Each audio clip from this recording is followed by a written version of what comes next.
The entire Portland police riot squad has resigned. Apparently, one of these cops struck an activist photographer. I guess the establishment politicians were like, you attacked the press. And they're like, dude, that guy's a rioter pretending to be the press. And I guess the immediate response and the best response was probably Michael Malice's when he waved his arms in the air like Ron Paul yelling that it was happening. Yeah, it's great. It was great. Me and Luke were very happy to hear this. Christmas. But it is actually, I think you're right. It's a joke when we're like, it's happening. But think about it. It was only a matter of time before the police were like, dude, these people are rioters. And the politicians were like, shut up, do as you're told. And they said, we quit. Right. That's big.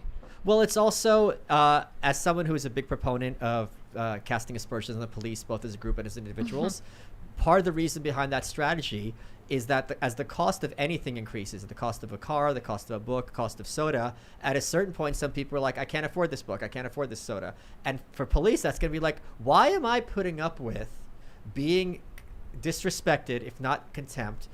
Okay, maybe I'm putting up with it because I'm making my neighborhood a better place. I'm helping my family. Like, I get it. This is politics, and I'm the whipping boy of the moment. Fine. But at a certain point, it's like, wait.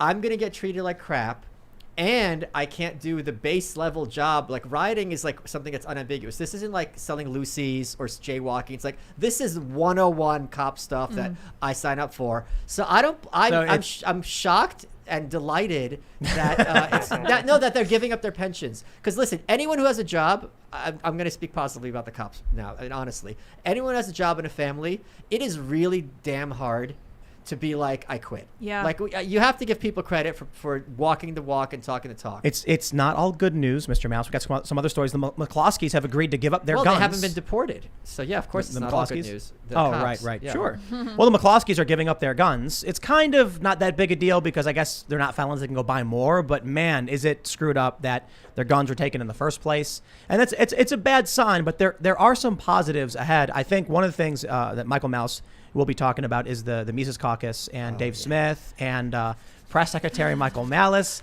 So we're going to have a very, very fun conversation around that.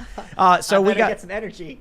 Yes, you make sure you drink up that caffeine, Michael. Thanks for he's got pizza as well. We're going to talk a lot about Michael's also got a book we'll get into. Yes, sir. We're also hanging out with, of course, Luke Rutkowski. So that's a lot of aspartame you got there. And howdy, this is your humble T-shirt vendor with the latest T-shirt that says, "People will forget your words, people will forget your accomplishments, but no one will forget you voted for Joe Biden," which you can exclusively get on thebestpoliticalshirts.com. And thanks so much for having me. I also have a YouTube channel, We Are Change. So, yeah. That's right, dude. And I'm Ian Crossland. What's up, everybody? Glad to see you. Michael, I'm so glad you're back. I'm so excited to hear about your book, man. It's great. And I don't know if we'll get into your experience in North Korea at all tonight, but... Konnichiwa. Oh, thank you very much. That's the wrong language. I speak none of it. Have you been there? To Korea? Yeah. Yes. To North Korea? No. Then you don't know. But I wrote the book on it. They say konnichiwa. My great-grandfather is from there. I heard he wrote a tiger. That's right. That's right. This is an inside, I guess it's an inside joke. People are going to be like, what are they talking about? Anyway. That's all I had to say. I love you, Tim. Thanks for having me.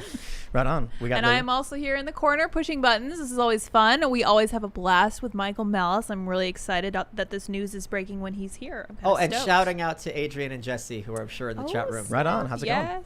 Well, we got a great sponsor today, my friends. Check the link in the description below for surfinginternetsafe.com, and you can get a VPN, Virtual Shields, virtual private network, 30% off for life.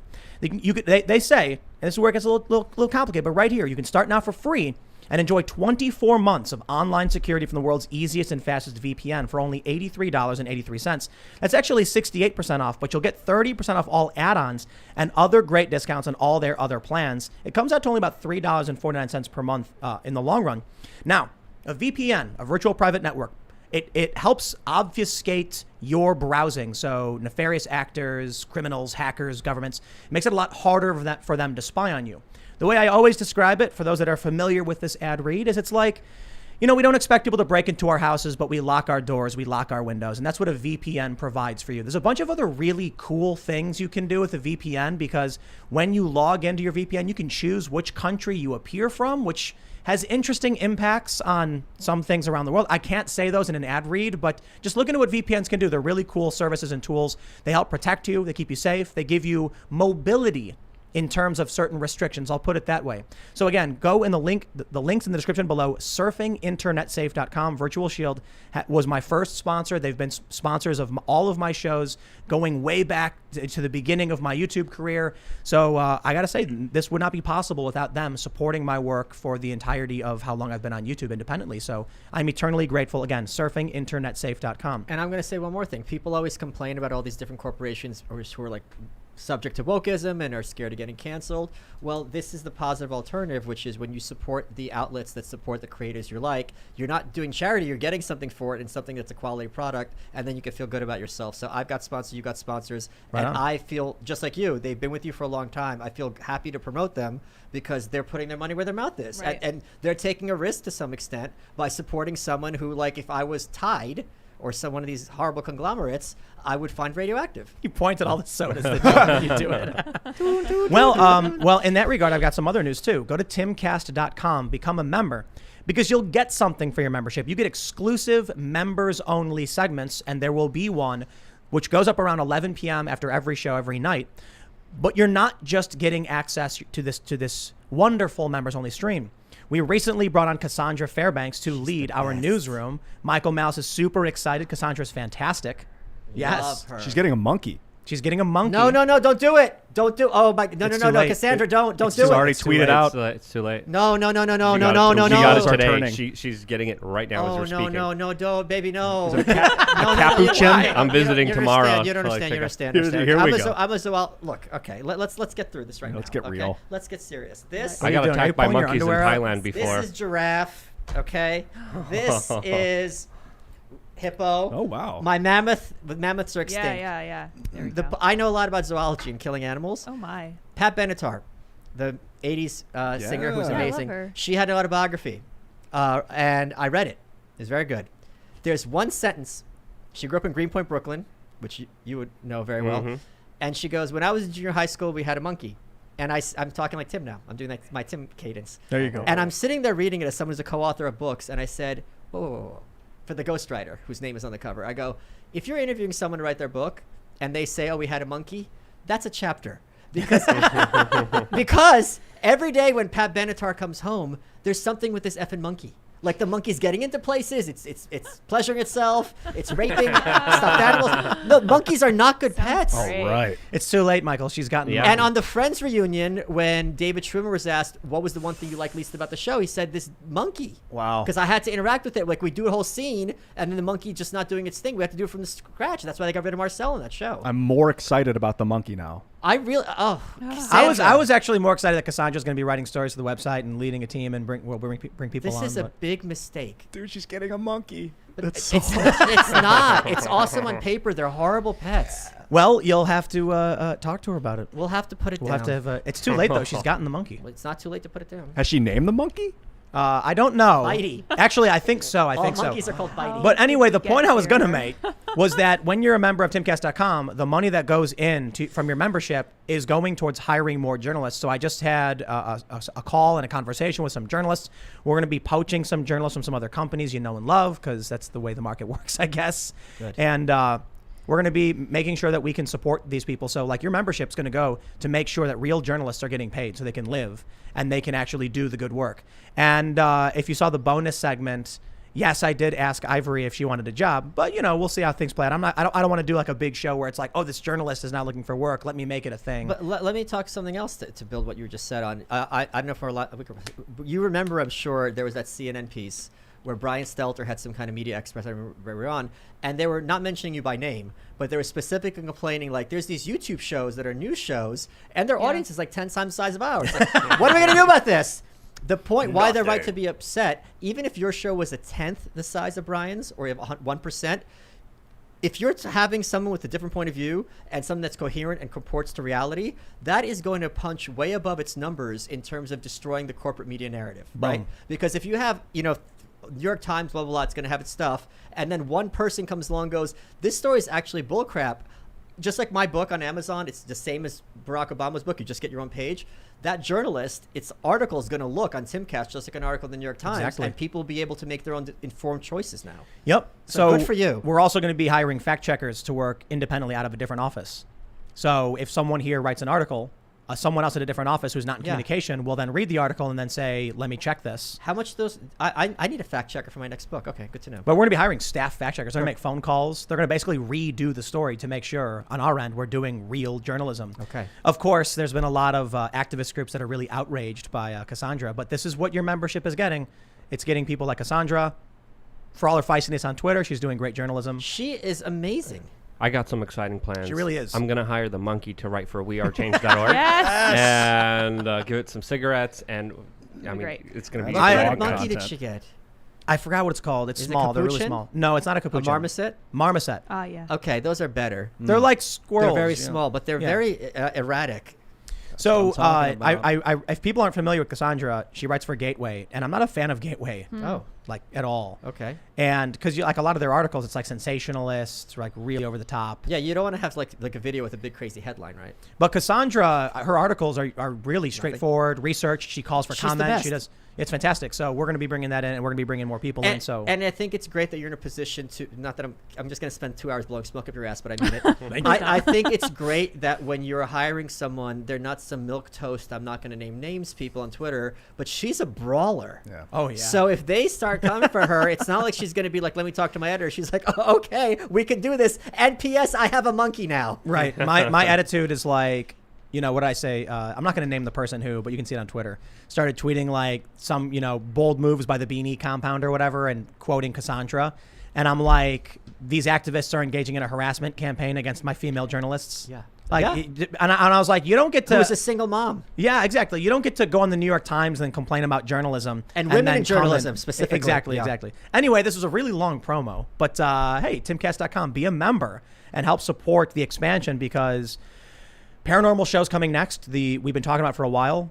So we're getting this, like, this is a really great writer that we're talking to right now. His stuff's fantastic. And it's like deep academic view and research into crazy stories and paranormal research. None of this ghost hunting like, oh, I got an EVP. Like, I want legit scientific. We compared, you know, control groups. I want legit, here's the history of the old haunted house and what we found out about it. Real cool stuff. And we're going to do a podcast. And Cassandra's going to be involved in that as well. Do you want to know the story of number 13 Berkeley Square? Yeah, what is that? Let's get started, I guess. This, Sure. It's a ghost story, but this is my favorite ghost story because it reflects on me personally. When I was a kid, there was a book of ghost stories I read, and they talked about number 13 Berkeley Square. And the point being, it's a very famous neighborhood, very rich neighborhood now. There were a couple of sailors there in like the 1800s. Any port in a storm, it was supposed to be haunted. And one guy's like, all right, if you get scared, ring this bell, and you know whatever. They separate. The guy hears the bell ringing. He goes upstairs to see his friend, and the friend is dead with a look of horror on it, with a look of terror on his face. People who visited the house said the walls were. I love, as an author, like interesting phrasing.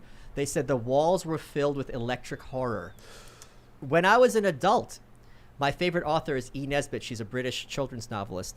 I ordered a manuscript that was never published, and it turned out that it was a bookstore that is number 13 Berkeley Square. I'm like, oh my God, I thought this when I was a kid. He goes, I could give you the tour. That room is like a broom closet. So it's kind of spooky because it's small, but it's not haunted. But that's the story, number 13 Berkeley Square. Oh, that was it. Some guy There's died. something. Well, no, there was a couple of people who died of horror, and there was like no cause for it. There's something about the electric, I think it's called the Yeah. phantom DNA, where they bombard DNA in a vacuum with electrons, and then they remove the DNA, and the electrons stay there as if the DNA is still there for like 2 weeks or longer. Wow. I mean, and so I think That's this ghost. crazy. Yeah, dude. Yeah, I love stories like this. Right. So that's the plan, man. That's awesome. Yeah. So we're gonna be having someone who's dedicated to that kind of production, and then we want to make a cool mystery, spooky, paranormal stuff.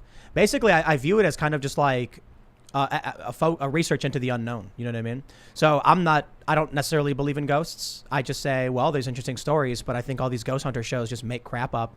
Like, There's one exception. So I met the guy who was like the EP on Jesse Ventura's show, or maybe he was. I don't want to out the guy. I don't remember who it was, but he worked on the show. And I said, how many of these stories are real? He's like, yeah, okay, it's all crap. But he's like, he came in with an open mind, being like, okay, is this real or is it not? And everything was like, okay, this is nothing. He said Skinwalker Ranch. He goes, that I don't know what the hell was going on there, but that stuff is real. So that is like the real Area 51 that people don't know about. It's Skinwalker Ranch. yeah. I think they made a show about it now, but this was like 5 or 6 years ago. we actually, one of our first segments we ever did on this show was about Skinwalker Ranch. What is it?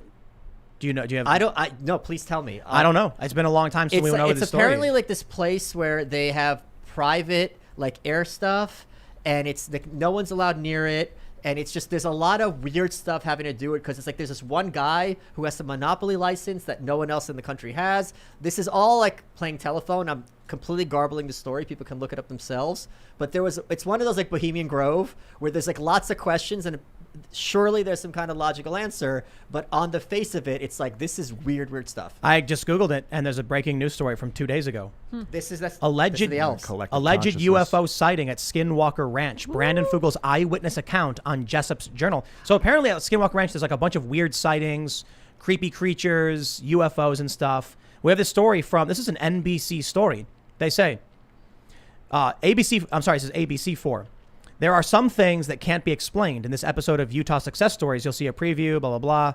Okay, legend has it that supernatural activities occur on a piece of land surrounded by the Ute Indian Reservation. Is it Ute? In the Uintah Basin. What is a Ute? Is that what it is? It's my cousin Vinny, sorry. Oh, okay. The two Utes. It's Uintah. Oh, that's how that's pronounced. I remember that joke. Brandon Fugel bought the land 5 years ago and brought in a team of scientists to see if the legends were true. What's the thing that he knows now that he didn't know before surprised him the most?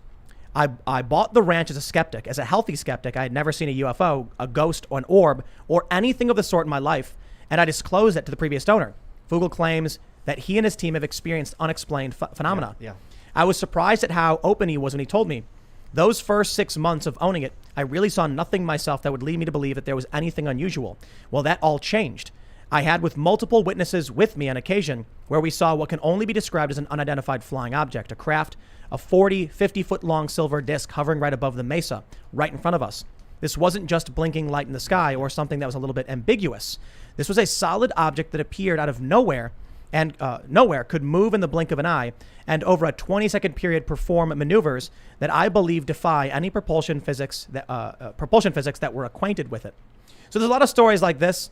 I don't know if I actually think this website is meant to just like promote something related to a show or something. Sounds like it, but the other thing I want to point out. My grandfather was an air traffic controller in the Soviet Union. I've told this story in the shows. So he was really high up, and I asked him about UFOs. He goes, "We saw this kind of stuff all the time."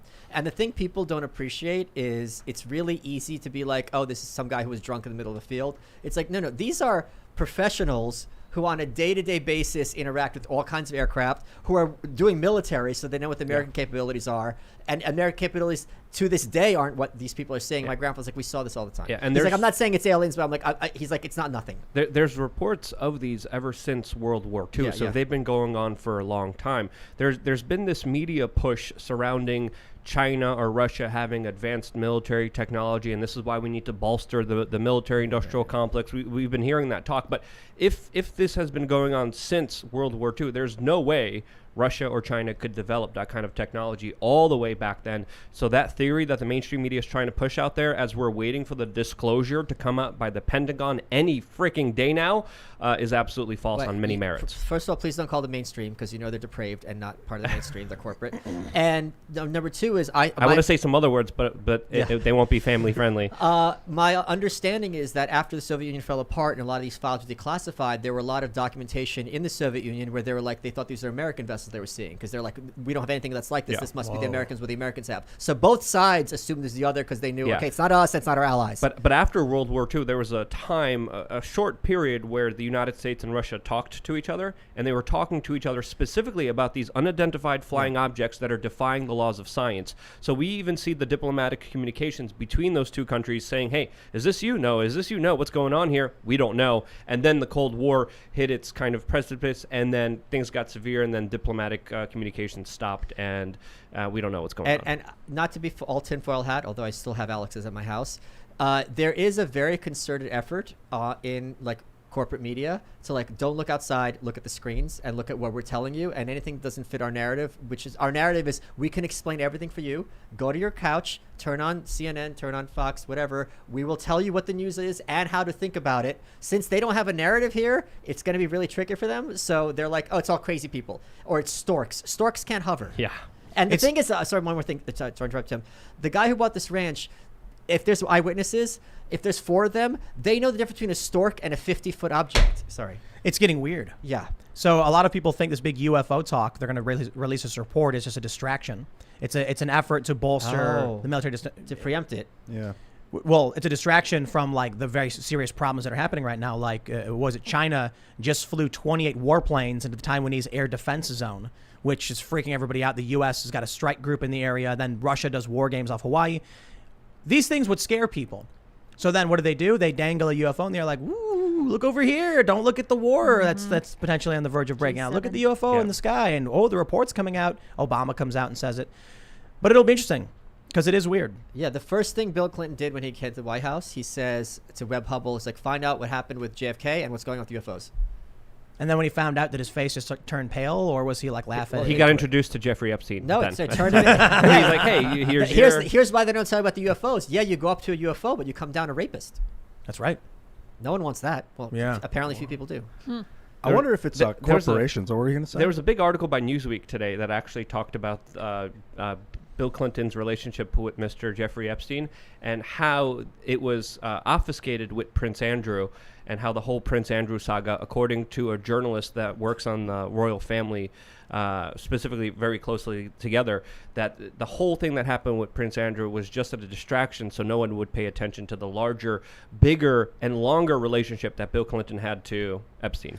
I am really impressed how we went from your ghost story to Skinwalker Ranch to UFOs to Epstein. It's like an amazing, segue here. And this is Newsweek reporting this today, which is absolutely surprising that finally this is breaking in the mainstream and this is widely talked about.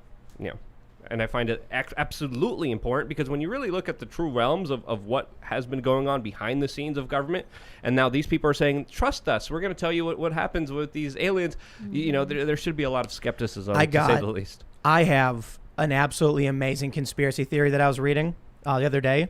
It was on like Reddit. It was like it started with a 4chan post.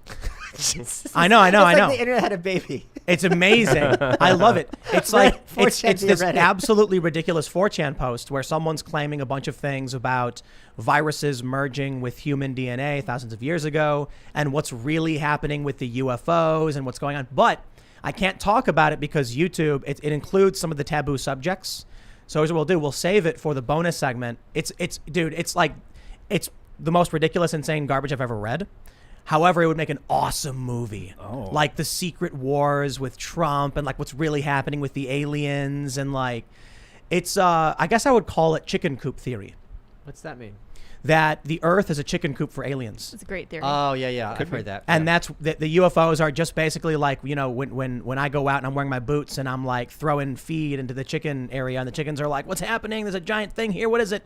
That's how we are with these aliens. And so, but I can't talk about it because it includes some I got you. medical stuff. And when they come straight at us, we can't see them. So we have to turn our head to see them sideways. But that's why people only see like flashes of light and things they can't necessarily. Or it's multidimensional. Because they keep coming straight at us. It's a different dimension, like Alex was saying. But we'll do a big bonus segment on this. We'll have a lot of fun with it. Let's jump into the actual like main news, and then we got a lot to talk about. So this story is it's happening. From the Daily Mail, Portland Police's entire riot squad resigns after cop was indicted for striking activist photographer who they insist was a rioter with baton during violent protest. Saw government building set alight. They said the Portland Police Union said the officers would be leaving the squad in response to the indictment on Tuesday of member Corey Budworth.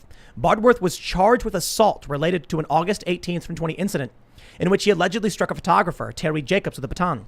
The police union said the officers were set upon by 200 protesters and that Budworth had accidentally hit Jacobs in the head. They have also claimed Jacobs was part of the riot. She was not charged with any crime and was awarded a $50,000 settlement by the city of Portland over the incident. Despite the resignation, the officers would remain employed by the Portland Police Department. It's not clear how this will affect the department's ability to respond to riots. You know what? I really love how they say it's the riot squad responding to protests. Yeah. Can we just say the riot squad responds to riots? Yeah. I guess they do respond to protests too. So they're not quitting the entire department. They just are refusing to go out during riots anymore. And here's another thing in their defense is that you see in a lot of these places, they arrest people and then it's just a revolving door. The prosecutors aren't going to do anything and explicitly so. So then it's like, wait, I got to get in the middle of this drama. People are going to be throwing whatever at me. Everyone's going to hate me. I'm going to arrest this person. The person's going to be like, just walk right out the door. Like, at the very least, like, why am I putting in all this effort? It's worse than that now. And this is what I love about it. I've been going on. People were tweeting at you because I said abolish the police. Yeah. They were like, Michael, you've done such great work with Tim. That's true. And but my reason for abolish the police is not the same as yours, I think. Okay. Although I do think definitely the conversations we've had have been influential to my opinions as well. I think the reason they should be leaving is because they can't do their jobs functionally anymore. I agree. It's not, so we agree, but I think you're more of the anarchist, the police are bad across the board. I definitely agree with you on the gun thing for sure. That was like a good argument. But what we're seeing now is not only will the police, if they arrest someone, nothing happens to that person, they're actually arresting the cops now. Yeah. That's amazing. Imagine the kind of feckless, pathetic, spineless jellyfish cop you'd have to be to turn around and arrest your own cop who is doing literally what the city told him to do. Well, that guy's a hero because that means that those cops who are enforcing a constitutional law should be arrested, right? So those are the good guys. So then what happens is one by one they'll start arresting each other. I mean, I don't know one by one, but in all seriousness, like, yeah, I'm no friend of the police, and I always say, and I will defend that every cop is a criminal. But at a certain point, it's just like, you feel, I'm sure the vast majority of people who are police officers feel, all right, it's a tough job. Someone's got to do it. And I'm really helping people. I'm stopping murders. I'm stopping rapists. Like, little kids are not getting snatched. Yeah, it sucks, but someone's got to do it. I'm doing a good job of it. At a certain point, if in any gig, like if you had Ian here and you're like, Ian, you can only talk for 30 seconds every hour. It's at a certain point, it's like, why am I even here? Like, what am I doing here, right? So it's the same thing. It's like, I have this job and I have my fantasy or my, ideal version of what it's going to be. And my boss is not only not allowing me to do it, but is taking steps to prevent me to do it. It's just like, how much respect do you have for me? I'm getting crapped on by the people in the street. I'm getting crapped on by my boss and my colleagues. How am I going to have dignity for my home? Well, let's take it one step further. Let's say, please, let's take it as many as possible. No, here's what I mean. Let's say, like Luke's joined us on the show. He comes in periodically. Imagine if I said, here's the only things you're allowed to talk about. Make it really, really difficult for him. And then he actually does what I tell him to do. And I get mad because it just, for some reason, caused me problems. So I lock him in the basement.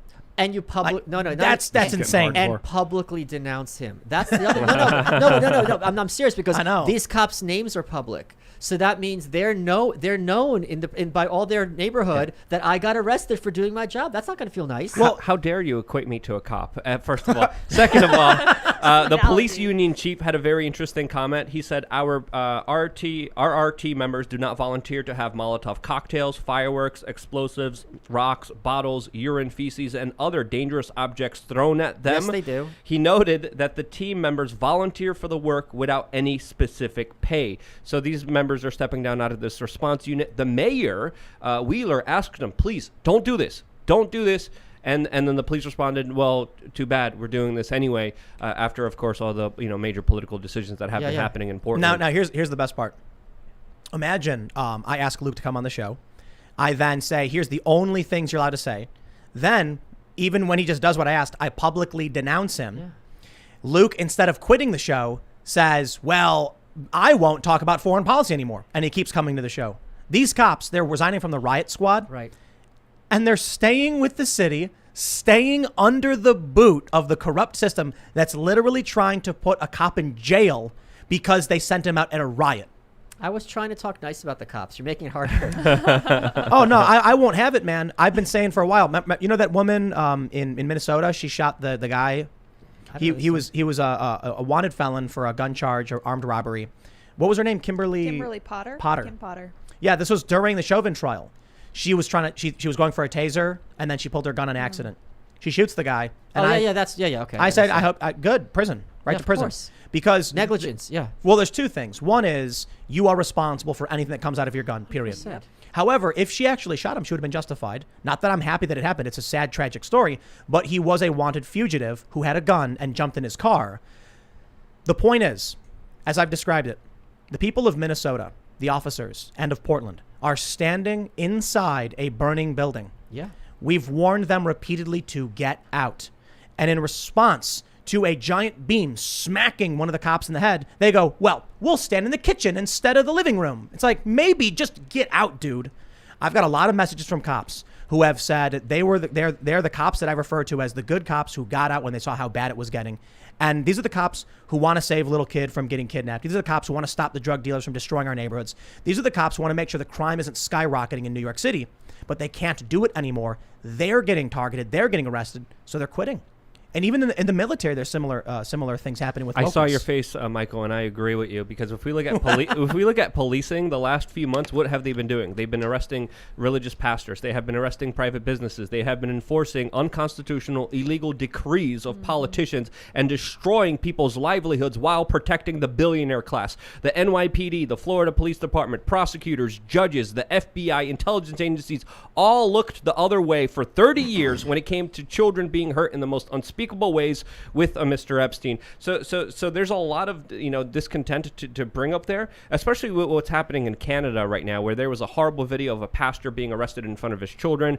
Maxine Bernier was just arrested for hosting a political rally. Right now, the police in Canada are absolutely out of control, and I do believe we need to strike a balance, but we need to have an honest conversation that's not just one-sided on the issue. There have been a lot of problems with cops for a very, very long time, but let's just keep in mind the stuff we're seeing over the past year and into now.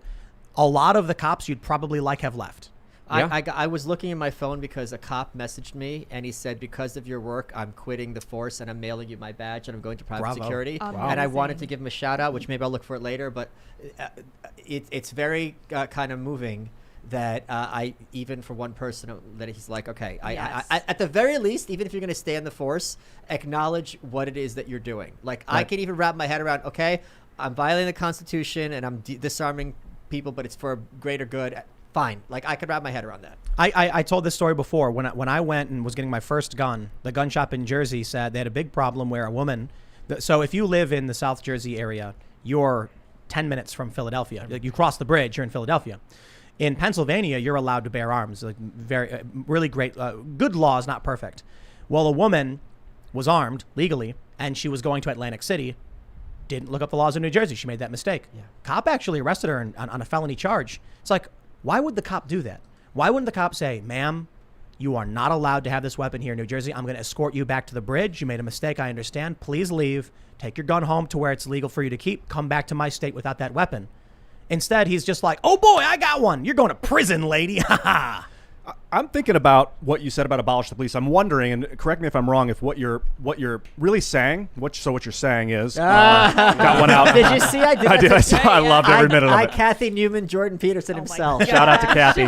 But that you're suggesting that police boycott the department or strike on the department if it's corrupt. Yes. Not abolish the entire system so of it's policing. a little bit more nuanced, but that is the gist of the point. The other thing I'm saying is, if the police force is becoming more and more corrupt, and some would argue, especially Black Lives Matter and Antifa, and even ANCAPs, anarchists on the right, of any capacity, that they've been corrupt for a very, very long time. Notably, Michael talking about. I don't like that word corrupt here, because I think they're not being dishonest. I think they're just being forced through politics to do things in a certain way. So I'll put it this way: if the police are no longer serving the interests of the public, let's do that. Yeah. Then why would I want to fund something that causes harm to good people? If you're a cop and you want a better society, to be a hero, to help, then you need to reconcile one very important circumstance. Black Lives Matter and Antifa have been smashing up buildings and destroying, setting fires, and these people are not going to jail. But if I choose to keep and bear arms in some ridiculous, twisted rule, if it comes into play, the cops will arrest me for that. So if you look at Chicago, for example. And mandatory minimums often. Right. So it's not like you're going to get off that it's like, oh, it's your first time, it's an innocent mistake. It's like, that judge has to sentence you often. Yep. So this is the law. So the cops need to understand. Even if, I've had cops message me saying, look, we just arrest lawbreakers. It's the DAs you're mad at. And I said, no. If you personally know this, and you do because you're emailing me and you watch the show, that the district attorneys, if you know that if you arrest one Antifa and one conservative and send them both the DA, and the DA laughs and sends the Antifa on his way and then welcomes the conservative into prison for bearing arms, you are the one delivering people to prison. And you can, and the officers can make the choice to say, like I said with the New Jersey lady, look, lady, ma'am, you got a good cop right here. I'm going to escort you back to the bridge. It's a 10-minute drive. You're going to go home. You're going to leave that gun. Otherwise, some other state trooper is going to lock you up, and I don't want to see that happen. No, he didn't. He just said, ma'am, you're under arrest. The story was he pulls her over, and she did the right thing. officer, I am armed. We just want to let you know. And he goes, right away, ma'am, please step out of the vehicle. She gets up, put your hands behind your back. Is something wrong? Ma'am, quiet, hands behind your back. Arrest her. You're under arrest. It's illegal. It's a felony to carry that weapon in New Jersey. That's it. And she freaks out. She's panics. A middle-aged woman going to go to the casino and have a good time. Broke no laws. Was legally constitutionally bearing her arm. But in New Jersey, they say it's statutorily illegal. And the cop had no problem sending a middle-aged woman into the prison system. Fortunately, Which however, is traumatic. the NRA apparently got involved and then made a big stink, and the DA dropped the charges and told her not to do it again. But They don't do that for people in inner city Chicago, for That's young black awesome, men though. who want to protect themselves because there's gang violence. I got no sympathy for somebody who wants to join gang violence. What about the old black ladies who are going to be left in New York City when everyone moves out and who are in the projects who can't afford to move? Absolutely. Lauren Chen, who you guys have had on, who I Yeah. adore. You know, sometimes someone just says one sentence that's kind of just light bulbs you and Yeah. like just rattles you for a She's long time. great. She's the best. She was on my show. Was hers. I don't remember. And she was having an issue in Canada because her dad had cancer. Yes. And for like a year, he couldn't even get like a scan. It was something absolutely crazy. And she just goes, "Why am I funding my own oppression?" And I was like, "Holy, Lauren, you like nailed it." And it's the kind of thing where it's just like, yeah, why am I paying these high taxes in these cities so that the cops can leave me unsafe in my own home where I can't have a gun to protect myself, which is my God-given constitutional right and none of your business. Right? That's it. I mean, While you guys are ginning up as much unrest and burning it all down as possible at the same time. So my issue is I'm in New Jersey. I had a cop actually tell me to go buy a gun because someone tried breaking in. And then I looked up the law and they're like, if the guy did break in and you did shoot him, you go to prison. Yeah. Welcome. Yeah. And I'm like, what? He broke into my house though. And like, we should have left. Like, where am I supposed to go? It's my house. It's a big house. Like, am I no, this is back in Jersey. It was pretty Small big. house. Okay. Yeah, small. Okay. It was all K I'm size. kidding, I'm joking, So, of course. I like five bedroom. But am I supposed to just go jump my fence in my backyard and go stand in the middle of the street? Yeah. You're Am I underwear? You're supposed to die and be a statistic, and then they could say, "Look, we're fighting gun violence is at an all-time high. We need more cops." Right. That's what Lori Lightfoot is So- doing right now. Her emails were also leaked Yeah. recently, and people are Mayor of finding out Chicago. the true picture of who she really was. But places like Chicago and New York City have absolutely atrocious self-defense laws where even if you get attacked first, you defend yourself, you cause any mark or harm to the perpetrator, you go to jail. Yeah. No matter what the situation, no matter what the Let me- circumstance. And these officers don't care. Let me tell you about what I think one of the biggest problems is. Sure, I will always lay the blame at the feet of the perpetrator. If a woman is wearing, she's scantily clad clothing and walks through an alley and someone attacks her, she was not asking for it. The perpetrator, the criminal, is who should be punished, who should be blamed, etc. But there is personal responsibility involved. You need to be aware of your own surroundings. You need to take some responsibility. So I don't think it's a one-for-one, like when the left says, oh, people should be allowed to be drunkenly wandering around. Like, I'm not going to go to an ATM at 3 a.m. All right. So I'll blame the gun control left and many of these Democrats in these big cities who push for these things. And now I'm going to lay some blame at the feet of conservatives who refuse to fight back. We had this story. St. Louis gun-waving couple plead guilty to misdemeanor charges. Part of their plea is that they will be giving up their weapons. They say Mark and Patricia McCloskey, who waved guns at protesters last year who marched past their home, pleaded guilty Thursday to misdemeanors and agreed to give up their weapons. Mark McCloskey will pay a $750 fine after pleading guilty to fourth-degree assault, a Class C misdemeanor. Patricia, 62, must pay a $2,000 fine after pleading guilty to second-degree harassment, a Class A misdemeanor. Mark McCloskey could have faced up to 15 days in jail. Patricia could have spent up to a year behind bars. Neither will face jail time. Do not vote for these people. Isn't the guy running for office or He's something? running for U.S. Senate, and he just tweeted, "Don't worry, I have more guns to protect my family." Where that came from? Hashtag 2A. Do not vote for this man. He is a spineless coward. I wouldn't. Wait, why is he spineless? When the cops came to take his guns away, he took a picture of them from behind and said, I don't want anyone to think bad of these cops who are confiscating our weapons. I didn't know that. That's oh, right. Oh, holy crap. Now Yeah. he's dropping to his knees, scared of the state coming for him, giving up his weapons. But I have more. I don't care. Dude, get out of here. Should have fought the legal battle. You cannot. Come on. You can't advise someone to be a martyr. Would you? I would not feel comfortable taking on the state when there's this whole public frothing at the mouth mob and I'm being made into political victim. I'd do it. Maybe you would, but I don't Right. think he's a coward for being like, I got a family, they've got me dead to rights because they can write the law whatever they want, and it's going to cost me millions of dollars, and the government can tax me to pay for them. I can't win. I think he's a His coward. comments I are think he's a interesting, coward. and I think they provide us context here. He said, quote, on his Twitter account, I'm bringing this from his account, quote, let me be clear, I am not surrendering any of my firearms. I will continue to be one of the strongest advocates for the Second Amendment and around the country. The 2 weapons that were seized from me were evidence in a criminal case. Per the state of MO, they are to be incinerated. So this is what the What? state... Yeah. No, So the that state doesn't make any sense. The It state is does not. incinerating his That is so weapons, but weird. he gets to have If other something's weapons. evidence, you return it to the person or you keep it, Yeah. possibly. But I guess Just- this was a part of their plea deal. But that why they would they? agreed to. It's like a circus. It's like they're doing this to entertain the masses. Yeah, yeah. They're like, look what we did. Do you like this sound? When the cops came, they took a photo of the cops taking their guns, but from behind, and said, we don't want to reveal the identities of the officers because we don't want people coming after them, whatever. And I was like, that's pathetic. The cops could have said no.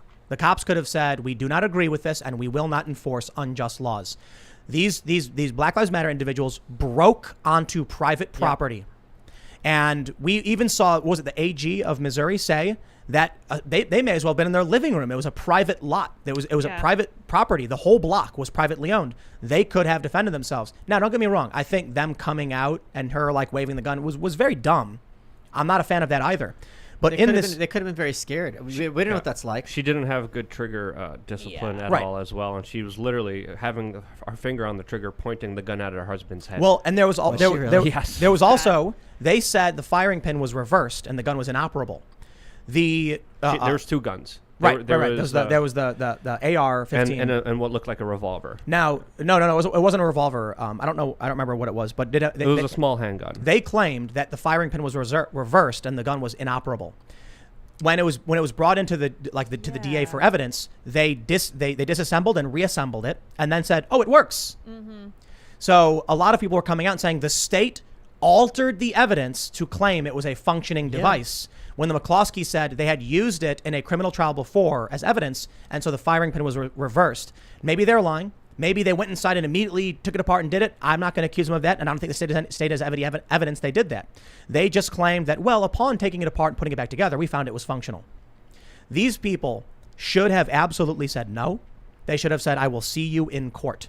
If no one will stand up to the system will always win. Always. I completely disagree with you. I think when you don't know someone's personal circumstances, it's really easy to tell them fight. But this is the state.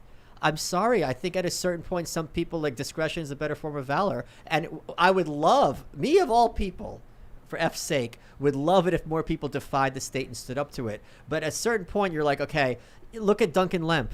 What happened with him? Yeah. Like they killed him at 3 a.m. through the window, and they dragged his pregnant girlfriend through the broken glass and bloodied her up. Yeah. So you're telling me that it's impossible that the next time that they're going to make sure Antifa goes by his house and the cops are just going to take 911, put it on, take the phone off the hook, and let nature take its course?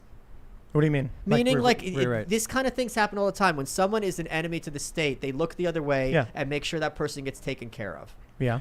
So, I mean, I when you're think- saying, like, you should fight the state, you're asking them to really take their life into their own hands. Now, I can understand how someone would do that, but it's also really easy for me to choose to understand if someone would want to not do that. Do you know what would happen if right now in Chicago, every single person facing trial, facing an indictment or a criminal charge, asked for a jury trial? They would get charged with higher charges. Not true. If in Chicago, every single person awaiting an arraignment or whatever, charged with a crime, said jury trial, they would all instantly be dismissed. Chicago, you think... I don't understand that. Explain that Because to me. the city doesn't have the capability to handle that many trials at once. So wait. Okay, here's the two. I don't agree with you, because what happens is when places don't have resources, they're just going to keep you in jail longer. Yeah, I know Perhaps. friends who have been in Not jail perhaps. for so long because of the COVID regulations, and even COVID has stopped the court proceedings. And what they did is just keep people in jail longer. So Wait, I'll tell you. I gotta ask you this. You're saying that if everyone who is arrested right now in Chicago said, "I demand a jury trial," the Chicago legal system's gonna be like, "We can't do this, so you're all going home"? Most of them probably would be dismissed, yes. So I don't when see it. I ended up getting charged with, I think, a Class C misdemeanor, my brother got a Class A. They Is threat. A the worst or the easiest? Actually, I don't know if it was, A is the worst. I think Okay, I think it was a B. Okay. I was facing 30 days. My brother was facing 6 months. Oh wow. And it was like 6 months of going to trial because, long story short, some security guards at a mall falsely accused us, and when they realized that they got the wrong guys in a shoplifting, they thought someone was shoplifting, they just lied to the cops. The cops just said whatever you say and arrested us and charged us with like assault and disorderly conduct. They said they will give us the maximum penalty. They said you will plead guilty and you will take what we give you. And at first, what happened was. Wow. My brother, fearing 6 months, said, I'll just plead guilty. What will you have me do? He said, we're going to give you community service. And then I said, 30 days? I'll go to trial. This will be fun. When the prosecutor heard that I said I wanted to go to trial over a slap on the wrist, they would have given me community service. She audibly screamed in the courtroom, shocked. What? And then the judge had to tell her to chill out. Our lawyer walks back over to us, and and my brother is like, why is she yelling? What happened?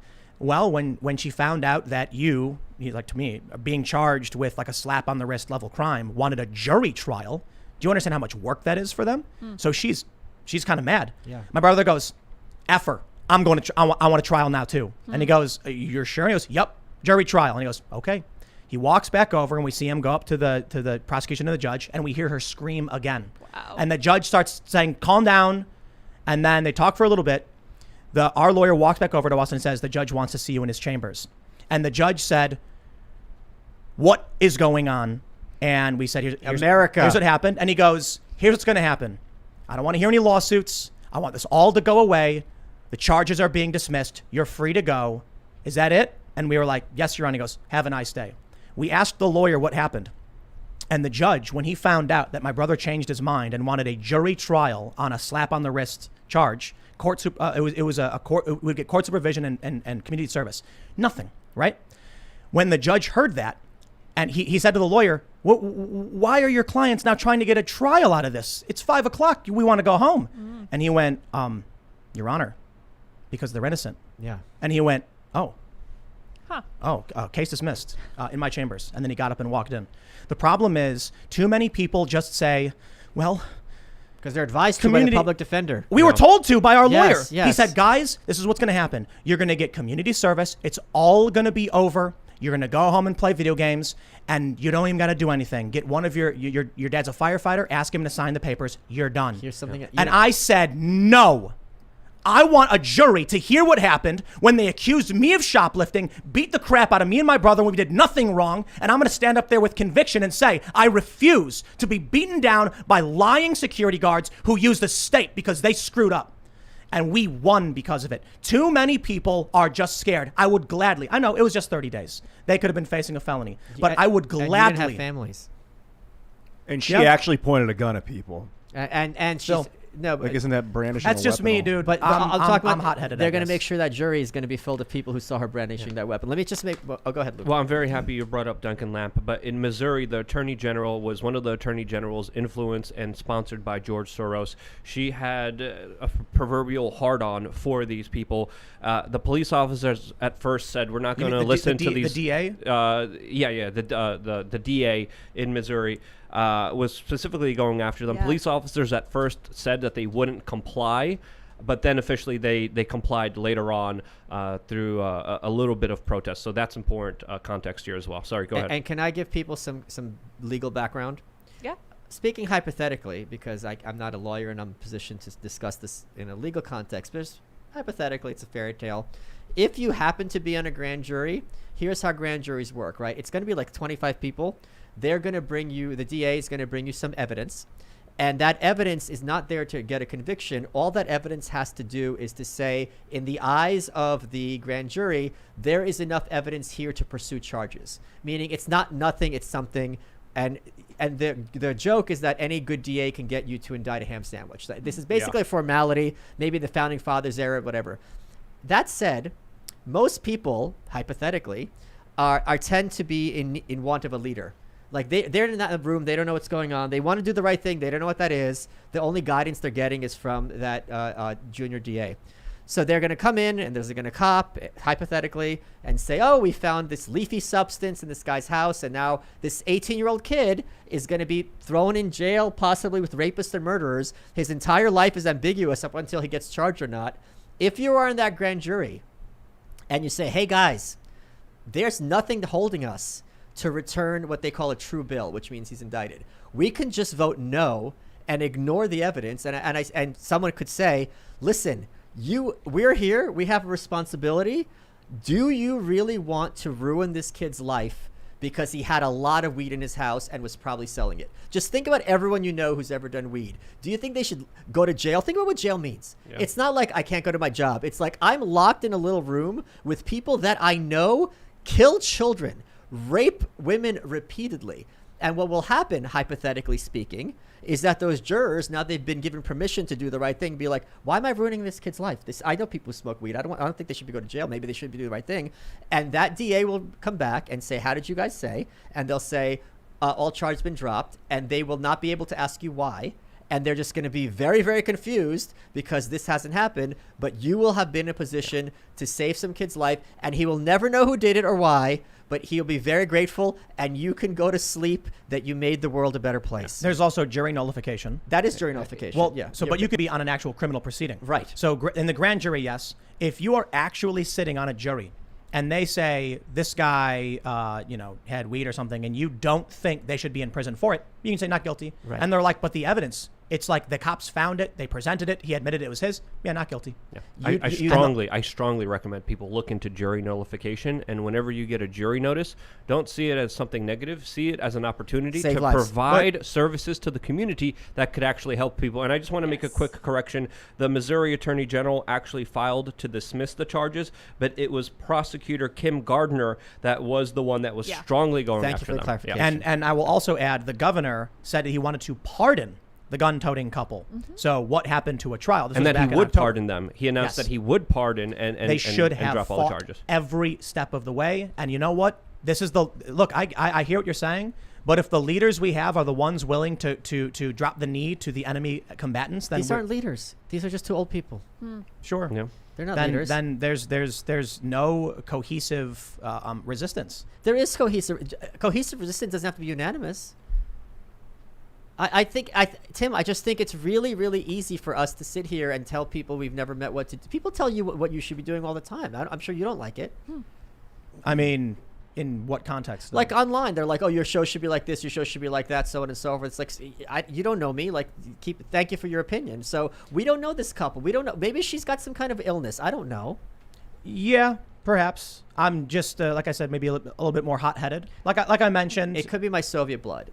So my Soviet DNA is like, once the state has gotten you in the eye of Sauron, do whatever you can to get out of the eye of Sauron. Get out, flee You know, as much yeah, as you can. yeah. My family fled communism in Poland because it was course. just getting too crazy. Right. You know? That I understand. The issue I take here is that I think I'm sorry to interrupt you, but it sounds like you're saying the system works, and just because it worked for you guys, I don't know that it's at all a guarantee that's going to work for these two. And when you're a 63-year-old woman to go to jail, the system didn't work for us. well, you got off. It was clear the only reason we did was because the system didn't want to deal with 2 jury trials. Sure, but the point is That's how broken it was. the point is you managed to get the result that you wanted. Here's the issue I take with this, for the most part.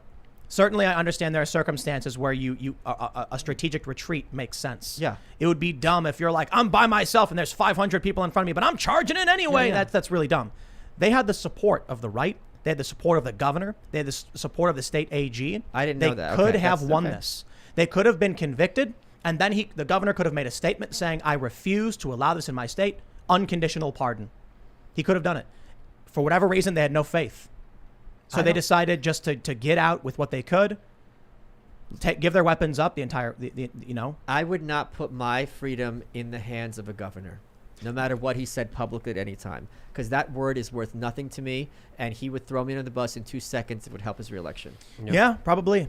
And I think therein lies a big part of the problem and the frustration I have is that the left absolutely will do everything in their power to win. Kamala Harris will publicly solicit donations to get criminals and rioters out of prison, and the right can't even rely on their own to support them.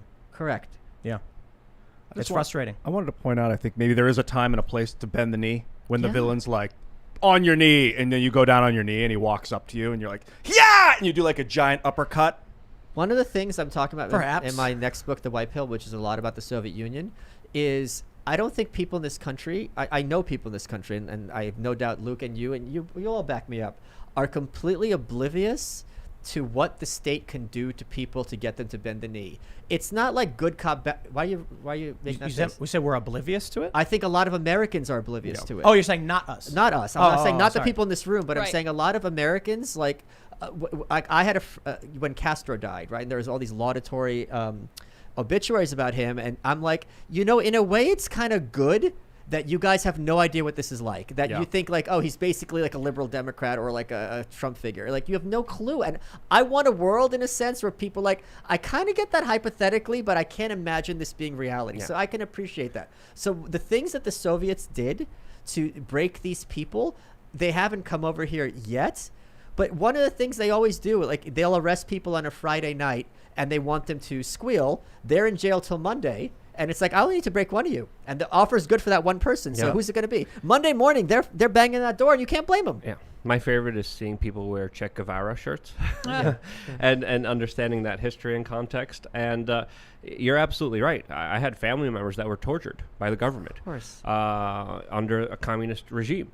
And when you wake up to that reality, when you speak to your family, when you hear the stories, when so much knowledge is passed on to you, which barely happens. The United States had it too good for too long, and I think now we're finally dealing with a lot of the larger ramifications of what happens when things are too good. The CIA didn't know how to torture people at Gitmo, so they had to use KGB manuals. We didn't have any background. Really? Yes.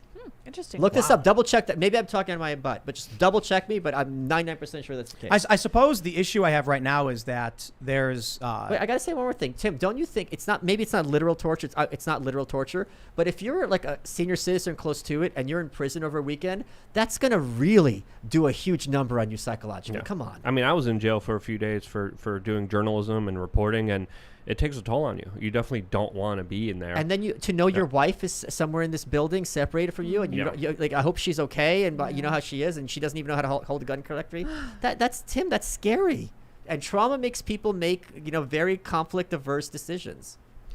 I guess. I think the larger lesson different. here. I'm hot-headed. Yeah.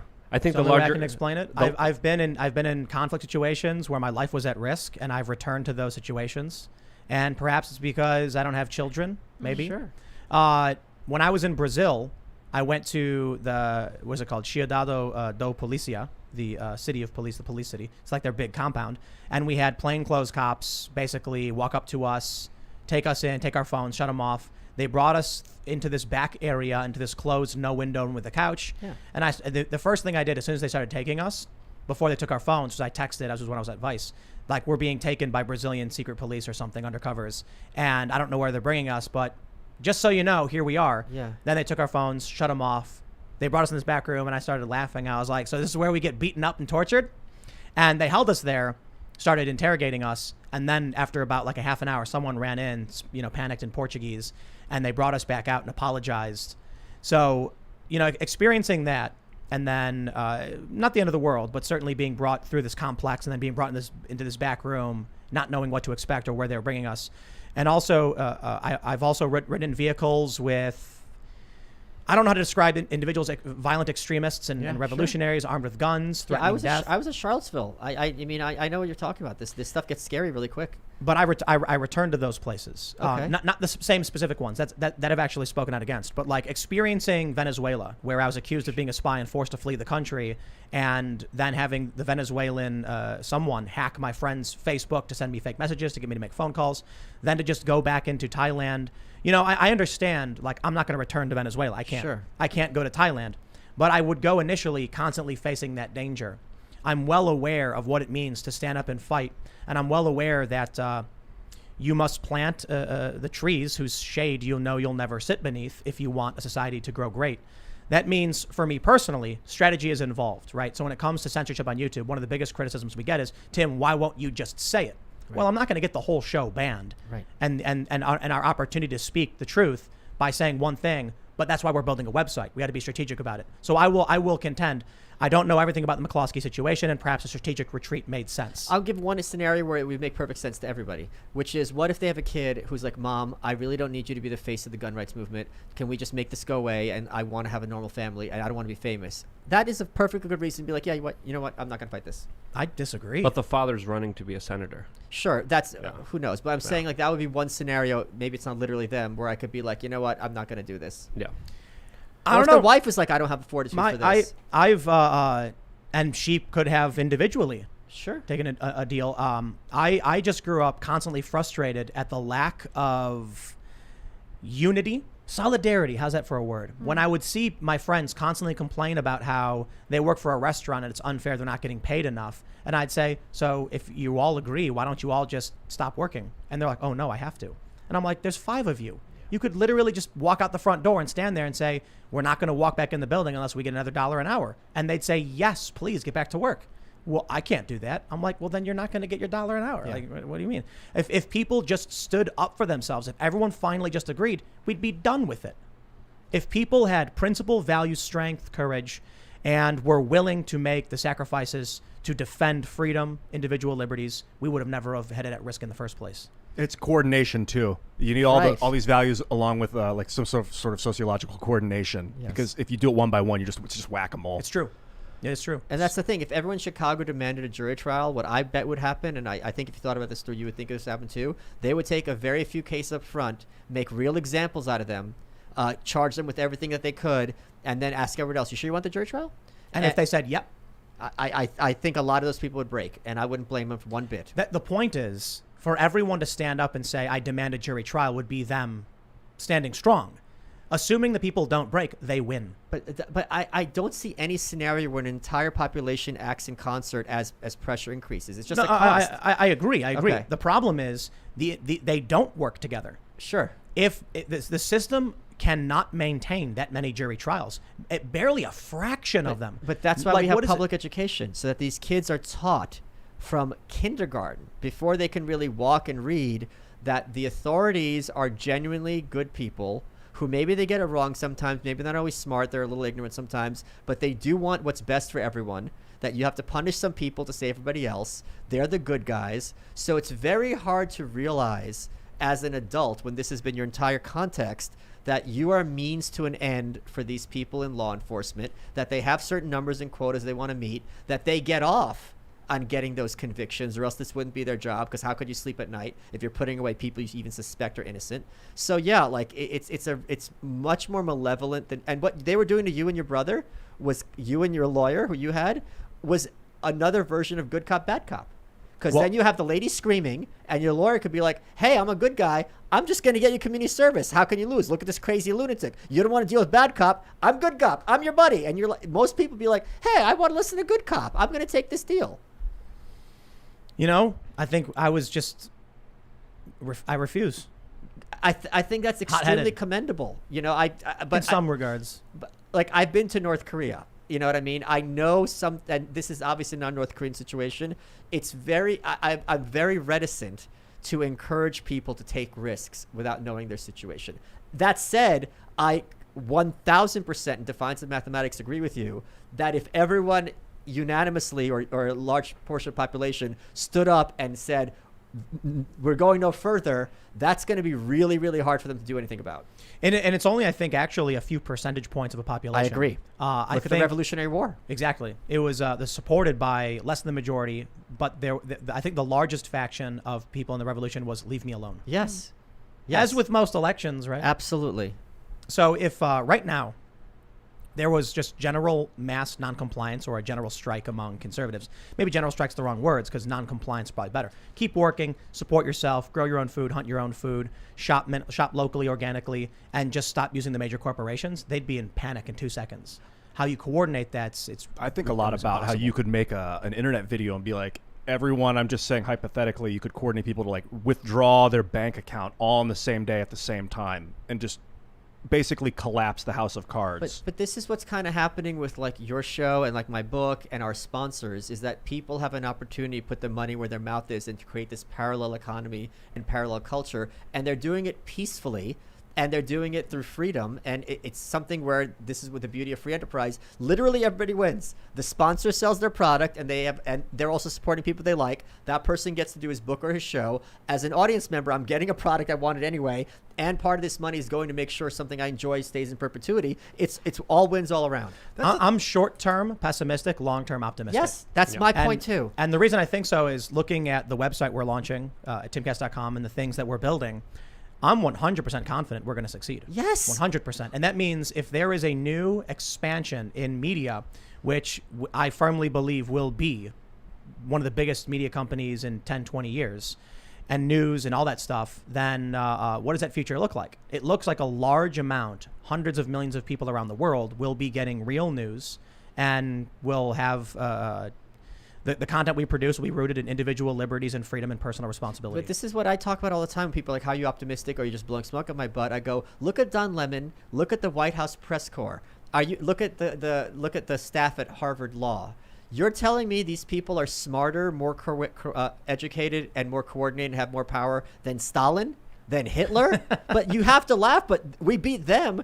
This is who you're up against now, and you think you're going to lose? Are you crazy? It's the banks. I think that of course it's the banks. Capitalism is incredibly symbiotic. But when you install a banking system in the middle that's profiting and causing interest, basically induced slave labor on us, that's the problem. If we could remove the banks and each of us hold our own crypto, with your own crypto, you're basically your own bank. There's no more banks. I'm going to follow Luke's advice. What Luke would say is we need to fund the Fed.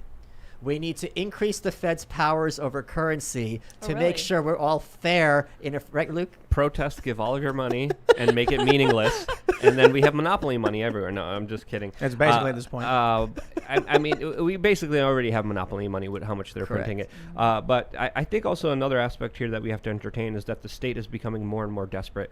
Yes. We're seeing more and more draconian measures being implemented. We're seeing a lot of FBI infiltration, organizing, setting up events that they later take credit for, bringing down. We have this latest revelation about the Capitol riots, where a lot of the people are not being charged because they were either cooperating or helped organized, planned, and carried out the events that they're no longer being held responsible for. This, as the Biden administration literally announces their new war on terror, which is a domestic war on people who don't like the government, militias, and their buzzword of the day, white supremacy, which could mean anything because that word has been bastardized and used so many times. Did you see the AP is meaning. refusing to report on some crimes? No. So the AP, a news organization, as a news organization, my job is to provide information to the populace, ostensibly. It's what they always say. Free press, free democracy, blah. The Associated Press, which is an extremely big, very respected news organization, they had an article this week where they said, we are no longer going to report on the names or show mugshots if someone is arrested for a crime that's not that big a deal, because we don't want this to haunt them throughout the rest of their life, that they're Googled, that their life works. Okay, so wait. You do a crappy little crime, shoplifting, whatever. The AP will cover the story, but they won't mention your name or mugshot. But I tweeted some rap lyrics in high school, and now I got this job as an athlete. Well, let's drive you to suicide. So it's very clear what they regard as a real threat and a real crime and what they don't. Well, there's good news. There is a political party that's going to find us a way out. I love you so much. I love doing this show. I love this show. Let's make history. USA, Michael, USA. What's going on with the Libertarian Party in New Hampshire? Oh my goodness. Lydia has the documents. Yes, we pulled it up. Okay, so this is, I am going to give a garbled version of this because this is like playing telephone. But I'm very, very glad I get to do this, because then everyone could be like, okay, he's talking out of his butt. Let me double check. And when they look it up, they'll be like, no, this is right. So Dave Smith, who's this aspiring comedian who you guys have had on the show. He's great. He's Yeah. amazing. Love him. He is a big member of the Libertarian Party, and his followers are something called the Mises Caucus, which is named after this very failed think tank, the Mises Institute. So they're the more radical of the Libertarians, right? So he's brought a lot of energy to the Libertarian Party, which has historically and correctly been regarded as a joke. And state by state, they've had these conventions, and they've been electing their slates for delegates, whatever the position is. And the Mecox people have been running the table, because he's just bringing in all the energy, and it's all these kind of lowest status people who have nothing to bring to the table other than this is their chance to be members of the party. They won in New Hampshire. New Hampshire, of all the states, I completely could be wrong in this one. That's the home of the Free State Project. That's where all the hardcore libertarians move to, and people can look up the Free State Project. It's a great idea. I highly encourage people to look it up. What happened was, what was the woman's name? She's Gigi. I sent you the woman who's the head of the Libertarian Party of New Hampshire. Unilaterally said Gilletta Jarvis. She was their candidate for governor. I sent you the letter. Please, you can read it. Where she basically said, everyone who was in the Libertarian Party previously is now not part of the Libertarian Party. I am the Libertarian Party because I got unanimously voted to be the chair. I'm going to pass a new series of bylaws unilaterally. No one vote on them. I am going to extend my term to 4 years. No one vote on this. And now this is the new LP, and you guys are not the LP, right? Wow. So they're like, well, we have all the bank accounts and everything else. She has their Twitter. That was awesome. I went full Brooklyn. Yeah, it was hardcore. Two Utes. What is a Ute? What just happened? Twitter. Did I just get possessed by Boston Snooki? meets- Okay. She has their Twitter and their social media. And this was a huge drama. It's like you just stole the entire thing and you're worried about this kind of like alt-right thing. You're acting like a Führer. The Libertarian National Committee had a meeting on YouTube. You could go look it up a couple of days ago. They voted and they basically endorsed what she did.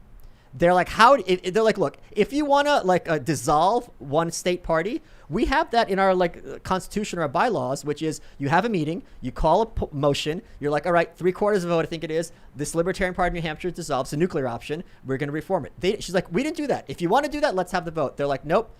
Now the guy who's the head of the Libertarian Party, John Bishop Henchman, I think is his name, he sent out a letter, which Lydia has, and he says, anyone, by the way, I should let you know as a lawyer, this is great libertarianism, anyone who casts aspersions on my integrity, or can you please read it, blah, blah, blah, blah, is setting themselves up for legal action, just so you're warned. And people are like, wait, you're the head of the Libertarian Party, very arguably a public figure, and you're threatening lawsuits against fellow libertarians? But apparently I got a message from Dave that they completely lost and everything's getting handed over right now. Yeah, I'm seeing a lot of pushback against the Libertarian Party on Twitter, and the Free State Project tweeted a couple days ago, quote, the Free State Project was explicitly founded as a result of the continued failures of the Libertarian Party. We're thrilled to see New Hampshire be growing increasingly libertarian, and very few Free Staters care what party does it. So a lot of people are pushing back, and I'm seeing people burning T-shirts. I'm seeing some people sell the T-shirts. I am here to declare. Let me finish my point. Following suit with what's her name again? Gilletta Jarvis. Gilletta Jarvis. I am hereby declaring that I'm actually the chairman of the Libertarian Party. That all these people who are claiming to be otherwise are fraudulent. I'm kind of the Libertarian Party chairman in exile, and I expect all the party assets to be returned to me according to the new bylaws, which I'm writing, which will be forthcoming. Can I second that? Yes, absolutely. I also will endorse that. Look, I got a couple questions. The Free State Project, is that like where they're trying to get all the people to come there and like become residents and then vote for freedom or something? Yes, and slowly go into positions in local government. And they have elected a large number of local representatives that passed a lot of local laws, including ones where you could now choose your tax dollars to go to nonprofits that teach people how to homeschool their children. So your taxes could effectively go towards efforts that free children and educate them through a community way instead of a public schooling way. And New Hampshire slowly and surely is implementing a lot of different actions, a lot of different proposals, and they're getting them through, which is absolutely exciting. How are the taxes in New Hampshire? No income tax. It's the lowest. It's one of the lowest tax places, but property taxes are a little bit high. But it's the place that has some of the highest gun ownership and the least amount. The highest. Yeah, and the least amount of murders, the least amount of crime, the place with the highest IQ, the most amount of homeschooled children, the place that has the most economic opportunities, and the most amount of Bitcoiners, and more Bitcoin transactions than any other state in the union. What's their URL? Because they have a list of all the things that are awesome. I mean, this is why I moved to New Hampshire, and I'm going to be going back there in just a few days to be a part of Pork Fest. Oh, God. You got to live next to Polish people? Yes, you do. Man, you were doing so well. Now it's like, There's actually a lot of Polish people in New Hampshire. Let's go back to this lady. What's the URL, though? Hold on. Oh, sorry. Let's go back to this lady. Let's go to this lady, Gilletta Jarvis. She's trying to take over the party. No, she has taken over. Okay, She's so declared herself to be the party. She's declared it. She is the Führer of the Libertarian Party. Is it because Dave Smith they don't like, or yeah, because they're saying Dave Smith is bringing all these bigots and racists and all these other cathedral terms, and that's not what we're about. So, I finished. I forgot the best part. She said, and this is if you go to LPNH, their Twitter, the Libertarian Party of New Hampshire. If you want to join the Libertarian Party of New Hampshire, you have to sign or say, I don't remember what their mechanism is, a loyalty oath that she wrote. What? And she put it, go to LPNH, their Twitter. what is it? Is it just at LPNH? Yeah, I believe so. It's a big graphic. Interesting. Let me see if I can. When did they post it? Within the last week. Maybe the 12th. So, Michael, is this just because they've gotten woke? Is that a symptom of this? They've what's been going on woke, here? and now they're being... This is what it is. The Libertarian Party is a mechanism for lowest status people to have some modicum of respect and do something with their lives. And now that they're being outnumbered and the only thing that's of value to them is being taken away, of course they're going to use every trick at their disposal to maintain their hold on this minuscule amount of power. Now, this is my interpretation. They, of course, have a different perspective that we're keeping the Libertarian Party safe from Nazis, like Dave Smith, even though his family are Holocaust survivors. But that is kind of the two sides of this issue. Yeah. And it's hilarious because I was watching that YouTube of the executive channel meeting, and I go, this must have been what the Communist Party meetings were like in the 30s, except everyone's on the spectrum. Yeah. So Dave Smith tweeted, funny. the LPNH fiasco has been resolved. The attempted coup has failed. This was not an LPMC versus LP thing. This was a few corrupt people versus all of the decent, honorable people of the Libertarian Party. Real Spike Cohen, Justin Amash, Amash, yeah. Carrie, what is this? Carrie Ann Harlow? Harlos. Harlos? Yes. Carrie Ann Harlos, And yeah. others displayed true integrity. So I wonder if they took down the loyalty oath thing, because I couldn't find it. Oh, wow. They might. I'll look forward to it. The other thing is they were threatening legal action. They're like, okay, this has nothing to do with your politics. Like, no one voted on this. You can't just one lady say these are the new bylaws. That makes no sense. Right. So if I vote for Dave Smith, will I get a press secretary Michael Malice along with it? Yeah. So here's what my deal was. Okay. If you go to maliceorpresssecretary.com, I said to myself, the only way I would sign on to, I would be press secretary during the campaign, not even in presidency. I would say I would sign on as communications director if I had 1 Bitcoin a month in the bank as security, because if they came for me and they try to completely cancel me and destroy me and all these smear pieces, I have to know I'm not going to be homeless. That would be the greatest thing we have seen in politics in my lifetime. And this, I promised people, and I will say this right now, and I'll affirm to it under oath. I would unleash such a season of poison on social media that Donald Trump would look like Mother Teresa. I'm not kidding. The amount of hatred and contempt I have for political class is so off the charts that I literally can't even talk about it because the show I would be on would be canceled. Snap. I'm doing the Trump hand motion. That's not saying much I would now. like and I mean, to, everyone gets canceled now. I would like to We see gotta- a Michael Malice press secretary very much. I would too. Yeah, It'd be very entertaining. I want to be part of the cabinet, man. Let's roll. Let's build free I software. want it to happen. I feel and, like you'd be the Hunter Biden of this just administration. have me over for dinner, man. I kind of feel Ian's We'll going to be talk in a about bed with DMT. the pipe. Oh, no. And We'll well, legalize DMT. yeah. I'm psychedelics all the way. I'm not into the crazy stuff. No yeah. crack. I'm no cocaine. no, I don't. Have you I don't tried need- crack? Negative. Okay, I I've don't had know. friends who tried it. They Not said into it's really good. stimulants and downers and uppers. I just like psychedelics. drugs are bad, okay? Hey. Yeah. Okay. Sugar. Hey. But what I want to see is your quick wit when the journalists come asking questions. Do you know what I would do? I'll tell you exactly what I'd do. Tell me what you do. The thing that is a real issue with Washington is that it's very incestuous. Now, in a way, it sounds worse than it is, because if you're all like in like a upper class and you're all swimming the same circles, of course the person who works for this organization is going to marry someone who works for this university. I mean, these are the circles you travel in. But to Americans, it looks much more nefarious. And I think in a sense it is more nefarious than people realize, because if your wife works for this charity, you're kind of going to have a different relationship to it. You can't help it. This is your wife. This is her life's work, right? But if you have that press secretary constantly pointing out these relationships, this is really going to upset them, which is a good in and of itself. But it'll also point out to Americans just how the system is us versus them. It's George Carlin. It's a big club, and you ain't in it.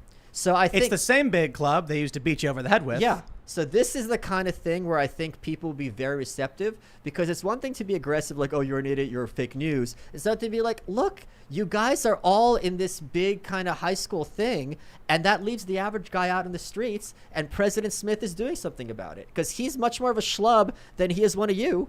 It would be probably Have you the seen how he greatest. dresses? It's a disaster. It's a complete embarrassment. I've never seen anything like it. I don't say it, others do. I think the Libertarian Party, for the longest time, was, I don't want to say controlled opposition, but you look at Joe Jorgensen coming out and saying and telling people what they must do was one of the funniest things ever. She wanted Dershowitz a part of the Supreme Court. Oof. Wow. Yeah. Well, she said it is not enough to be not racist. We must be actively anti-racist. And I was like, sure is something seeing the Libertarian Party telling me what I must do. The Libertarian Party in New Hampshire unfollowed me. As we're It speaking. said follows you. When I hit refresh, it went away. But they took it back. It's 1 minute ago, literally 1 minute ago, listening. they pinned tweet. We're back, 3 exclamation points. The Libertarian Party of New Hampshire is now in control of our assets and data. We would like to sincerely thank those on the LNC who came to our defense and those who supported us. Help us further our mission and the link is anarchisthandbook.com. So if you want to help the Libertarian Party, make sure you buy the Anarchist Handbook. This is your book. Yeah, let's talk about your book. So you just, about this 10 is minutes. like top of the charts, #1 best-selling, was it fiction? Nonfiction. They erased all the tweets. No, you're right. I'll look for it. So this is what happened, and I have no rational explanation. Okay, I did. Many of you guys know I was just on Jordan Peterson's show not that long ago. We taped it a few months ago. It just dropped. I didn't even mention this book in the show at all. So how Amazon works, and can I get like 5 minutes, because this is something I think it's gonna be edifying, because this is an example of how the regular person can take on the publishing houses and win. Okay, if you want, and it's unfortunate it's going to be through Amazon, but right now they basically have a monopoly. Soon there's going to be 4 or 5 venues. How it works is you create your document, make sure you get a professional book designer, so on and so forth. You upload it to their CreateSpace site. They have to clear it, and then once they clear it, it's on Amazon to buy, just like any other book. The problem is, when I sent them this, which is a collection, people always ask me anarchism, and I would get bored with it. I'm like, I don't have time to answer a question. I'm like, you know what? There is no book that people can go to get the complete idea of all the colors of the black flag. So I'm like, I'm going to put together this book of historical essays. So they'd email me back. They'd be like, we have a problem with this essay. When did this person die? I'm like, Michael Bakunin died in like the 1800s. This is public domain. We have a question about this one. And in between, it's 3 or 4 days. So you're sitting there, you don't know how many days it's going to happen. Then they're like, it's live. So if you can't have a release date. My next book, I'm going to get it cleared ahead of time so that I can hit published on whatever, December 1st. It drops. And no, I didn't mention it on any of the shows I did. I didn't have a big push because I didn't know when it was coming out. For a full day, it was the #3 book on all of Amazon. It was the top nonfiction book on all of Amazon. #1 was Dr. Seuss. #2 was some lady's novel. #3 was me. It wasn't like a spike because I did some show or someone mentioned it. The fact that it's still, so it was beating Obama, it was beating Hillary, it was beating President Trump, it was beating Oprah, everybody. And the only way this happened was through fans and word of mouth. I still don't understand how it happened because it's asymptotic. It is much, much harder to go from 20 to 10 than from 30 to 20. You're getting steeper and steeper. We did it. I'm delighted by the response.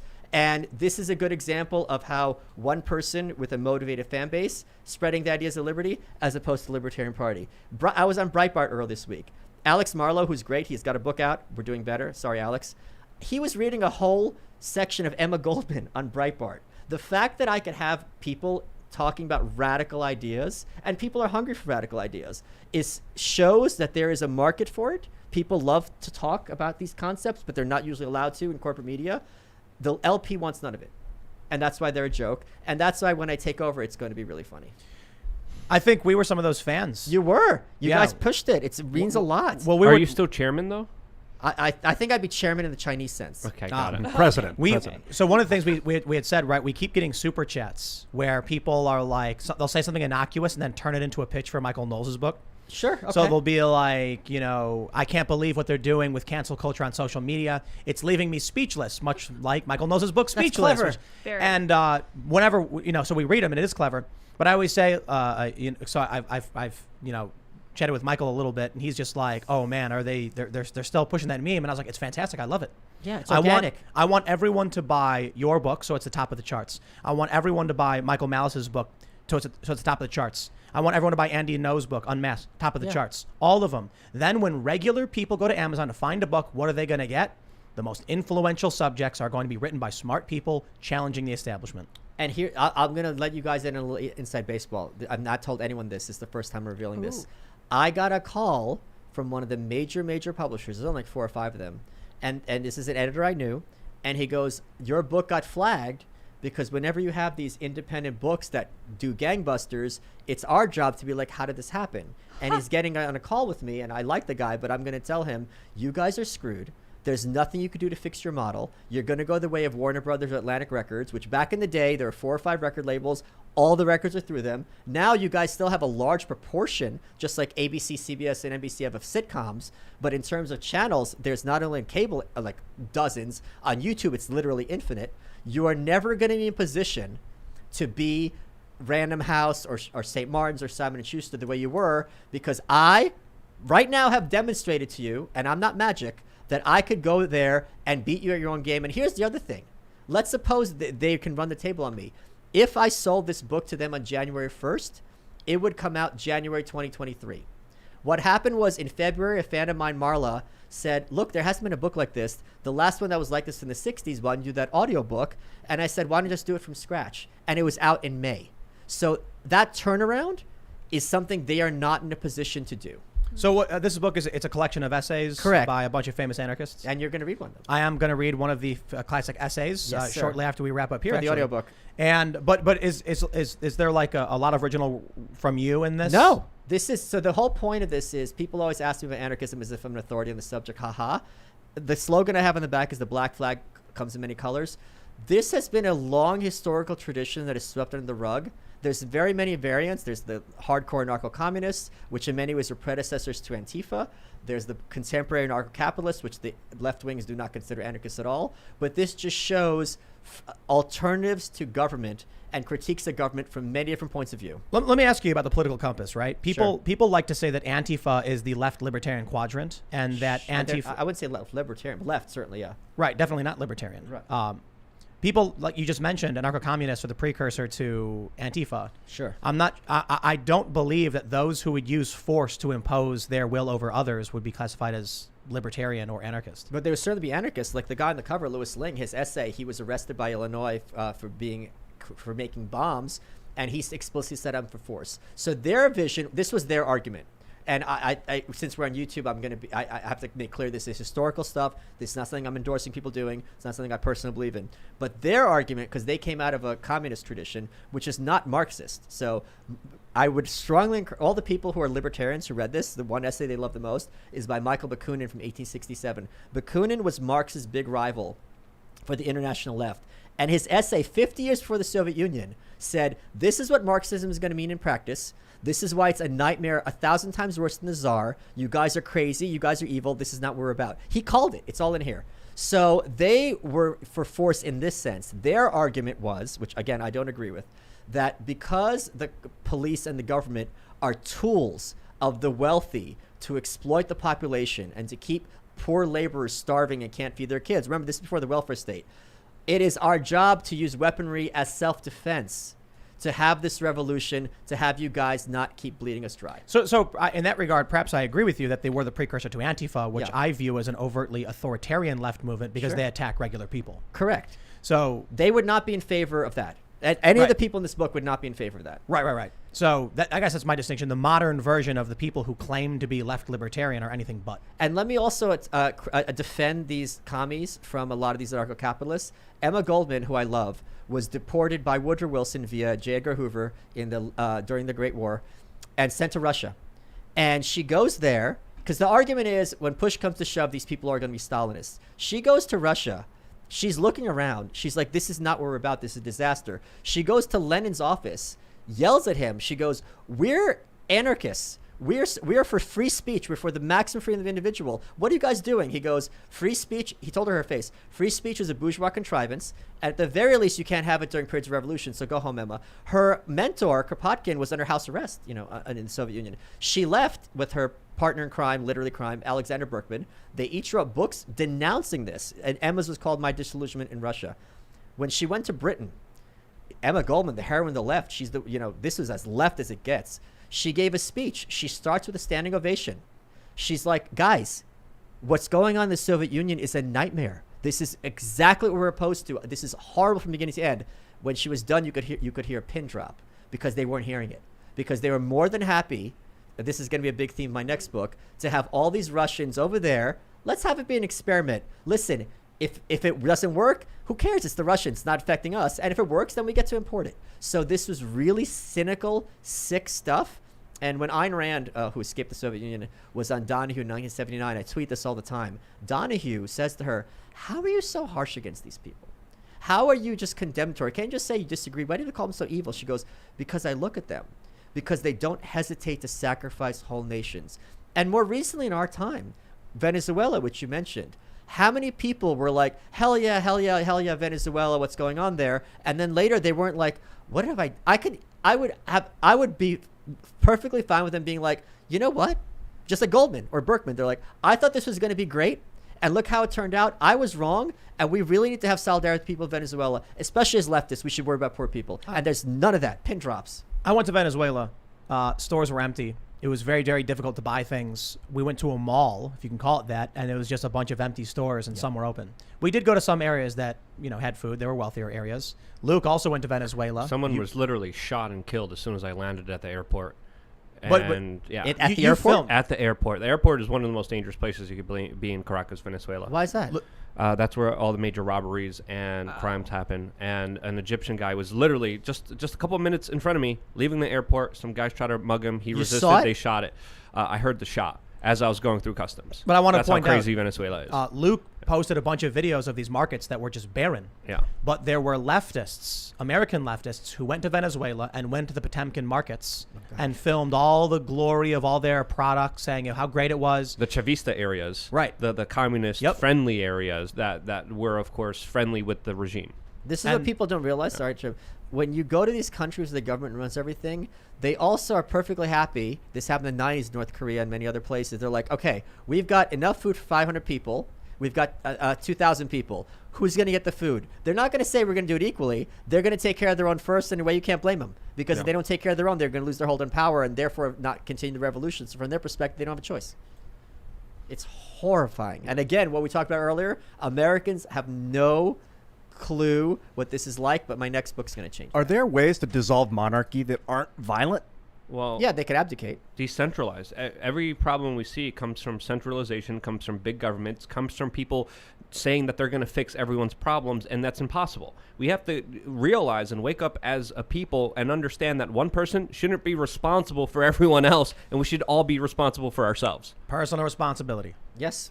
Yep. Or call your friend, hire someone. It doesn't, like people are like, oh, in an anarchist society, you'd be the first one shot. I'm like, why don't I have the ability to call in my big MMA friends to be like, hey, can you be my housemate? But hold on. If the idea was that criminal punishment deters crimes, why do we still have crimes? Right. We've got very harsh problems. We got, what is it, like a quarter of the world's prison population is here in the U.S.? It's unconscionable. There were several studies that the death penalty was not a deterrent for people committing extreme crimes. I look at it this way when it comes to like gun rights specifically. I sometimes cross busy streets. Cars don't hit me. You know why? They have brakes. Surprise, surprise. The individuals driving those cars don't want to kill somebody. Right. It's not because of the law. It's because they don't want to kill somebody. And also, let's be completely sociopathic about it. They don't want the headache from damaging their car. So even if they don't value your life, there's still going to be a cost for them in terms of like, I'd rather the break than having a day of having to deal with his blood. It's when people get desperate is when they change. No one really wants to hurt until they're starving and they need food I disagree, and everything's Ian. in their way. I think there's a lot of evil people out there who get off on hurting like children and weak and a lot women. of sociopaths. Most of them are in Washington, D.C. per capita, the largest amount. This is why my new political ideology is called Marsism, and it's where we take Elon Musk's Starship. Whenever someone, we take all of Congress and all the politicians, they go in the ship, and then it blasts off. Then what? What do you mean? I've asked too much. He just told you. That's it. It's gone. I like this. The end. I just watched Elysium. You know what happens next? We all live happily ever after. Applause. And then what we do is, whenever someone wins a position in office, we have smaller rockets and they blast off. So you won. Congratulations. Right this way, sir. See ya. Adios. Let's go to Super Chat. To serve government. It must be done. I was going to bring up Tehran, but we have chats. Oh, yeah. That's Where the they city- ban politicians in a Mexican city with 30,000 people. Yeah. They ban politicians, political slogans, political signs, and people deal with their problems through a community one-on-one basis. And it's one of the largest anarchist places in the world, Tehran, Mexico. I did a full documentary on it on my YouTube channel, We Are Change, and it's worth a watch because the ideas expressed there have been carried out with large populations in a peaceful, cohesive way, with people taking personal responsibility for themselves and standing up to government, to the cartels, and to the police officers that were all corrupted and doing horrible things to the community. And now they're living in peace, where literally homicides down completely, murders stopped completely, kidnapping stopped completely, all because people decided to take their life into their own personal hands. Can I give you some unsolicited advice? Yeah. For you and everybody else, if you're doing something like this, get a URL that would be easy to remember. So instead of going to We Are Change, you just go to like IranianDocumentary.com. They go straight to it. So that's a cheap, easy way to promote stuff. I'm a real big proponent of that. All of our sponsors, we do that. Yeah. Number two is I don't think people like the ANCOMs. They get a lot of stuff right because human beings are not Lord of the Flies, despite what we're told in Hobbesian. When you look at Survivor, the only reason these people are fighting is because they have to vote each other out. When people tend to be in communities, for the most part, which is like 90%, which is a huge percentage, they really don't want headaches. They don't want conflict. They just want to get along. And like sometimes like, okay, my neighbor's noisy. Am I really going to call the cops? Even Judge Judy berated one of the plaintiffs or defendants once. She goes, she's like, I'm 900 years old. I've had lots of neighbors. Some I like, some I don't like. Some are annoying, some are not annoying, whatever. I've never called the cops on any of them. Because when you're dealing in a community, you have to, anyone who lives in a city, you have to have some little sacrifices. So I think people don't appreciate to what extent cooperation is the norm. Like you see a kid, it's just taken for granted. I think Let's go to Super Chats. The problem is you say 90%. But the 10%, yes, correct. 10% doesn't scale properly because if you have 100,000 people, that's No, 10,000 you're right, Ian. crazies. And you need law enforcement. In my opinion. Well, you need security. And we need Super Chats. Yes. You are right about So that. if you haven't already, smash the like button. Go to timcast.com. Become a member and help support our work as we expand our newsroom, hire more awesome people with your support. And subscribe to this channel if you haven't already. Share the show with your friends so that... I just think, is it wrong for me to say that we deserve more ratings than CNN? I wouldn't say ratings, more viewers. More viewers. Ratings is a Nielsen thing. Why Sure. giving Nielsen the credit? Yeah. Well, you know what I mean. Like, I don't know. I think I don't want to say deserve, earned. What I mean is CNN gets propped up by YouTube. They get put on the front page. Right. They get put in, well, they're not in airports anymore. They just are given this. I think we should have more people watching us than watching them and other channels as well. I think the vibe here is a lot more entertaining. So if you agree with Michael and it's entertaining, share the show with your friends. All right, let's read some of these super no chats. No one watching the show has friends. Who are you fooling? Okay. Who are you fooling? That's a good point. Come on, who are you fooling? All right, Scott Beach says, Mr. Malice, I bought all your books, belong to your locals community, and my only real interaction with you is on Twitter and is your polls, but you blocked me on Twitter. Why? I don't know who you are. I have no idea. You don't know Scott Beach? What's his username? I'm assuming it's Scott Beach. I don't know. I don't know why I blocked you, Scott. Scott, if you're in my locals, I will unblock you. There you go. If you go to malice.locals.com and support me, Sometimes it happens accidentally, too. People No, it don't doesn't. realize. What, you've never accidentally hit the block button? No. You have to confirm it, don't you? I don't think you have Yeah, to, but you it's do. like you have to go to their profile, then you have to hit block, then you have to yes. Yeah, you're correct. Yeah. Oh, okay. Well, there you go. you'd have to confirm. So that. you purposefully shut out one of your biggest fans. I I get would it, say he's Michael. one of my biggest fans, or I know his name. All right. And I'll tell you why I blocked you too. Wait, there's another comment that's identical. Here they come. I love that they're super Yeah. chatting us this. The This is Michael, amazing. the Michael Angelou, literally the same thing he said. What's his name? The Michael Angelou. Is he on locals too? And he said the exact same thing. I bought all your books, belong to your locals community, blah, blah, blah, and you blocked me on Twitter. Is it the same guy? Is it verbatim the same? Is Yeah, copy it is. paste? I It's think copy it's and paste, but it's a different multiple- person. But it I How think that's weird. multiple accounts. I see that It's more than one sometimes in the account. chat. verbatim It's Two a verb. comments There's in a two row. super chats. that are verbatim the Verbatim. same. Yep. Okay, Yep. I'll look into it on my locals. Huh. Reply to just reply to the Elizabeth Spires thread. Novum says 354 more federal holidays and we'll meet the end goal. Malice, you've changed my life for the better. I have never had so much personal responsibility as I have now. Woo. Here's the other thing that's amazing. Like a federal holiday is just a lockdown. It's just making it illegal for you to go to work if you have certain jobs. Yeah. Yeah. How could people Comfortably Smug, who's a government jobs, right? Well, Comfortably Smug, who's a Twitter account I absolutely love. Oh, yeah. Like, he's like, how could someone be against this holiday, celebrating Black achievement? Juneteenth, they just made a federal holiday. Yeah. I'm like, because all a federal holiday is it's illegal for you to go to work. No, only in the government, right? But the banks, Well, the banks choose to do it. I don't know. They don't. If you're a Really? member, if you're in bank, I think you have to be closed by federal holiday. If I'm not mistaken. Yeah, Please FDIC. double check this. I got an issue with Juneteenth. The name. It should be called what do they call it? Abolition Day, or like what do they call it It's when got they a historical name. They freed the slaves on that day, right? No, but- Well, so arguably the slaves were freed with the Emancipation Proclamation. Emancipation Day. That would be. There a was good name. that's not June 19th. There was still active civil war. It wasn't until the North actually went into Texas and enforced the law long after the war was over, when people were still illegally holding slaves. The last slave was freed. Was this day celebrated? Okay. I like it. I saw. I think it was it Charlie Kirk, who tweeted that it was wrong because it was a race-based holiday or whatever.